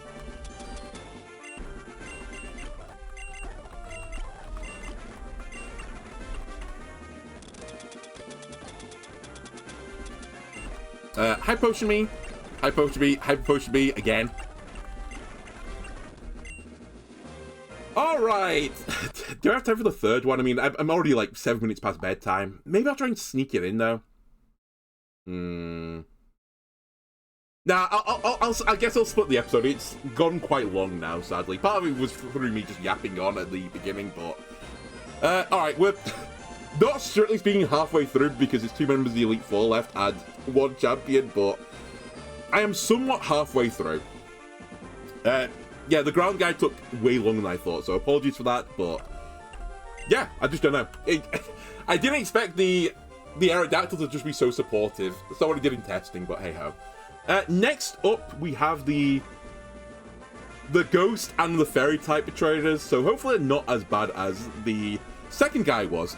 Anyway, YouTube, thanks a lot for watching, and I'll catch you again next time, where hopefully we'll beat the main part of the game of Pokemon Unbound on Insane with only Dark types. Alright, see you later. Bye!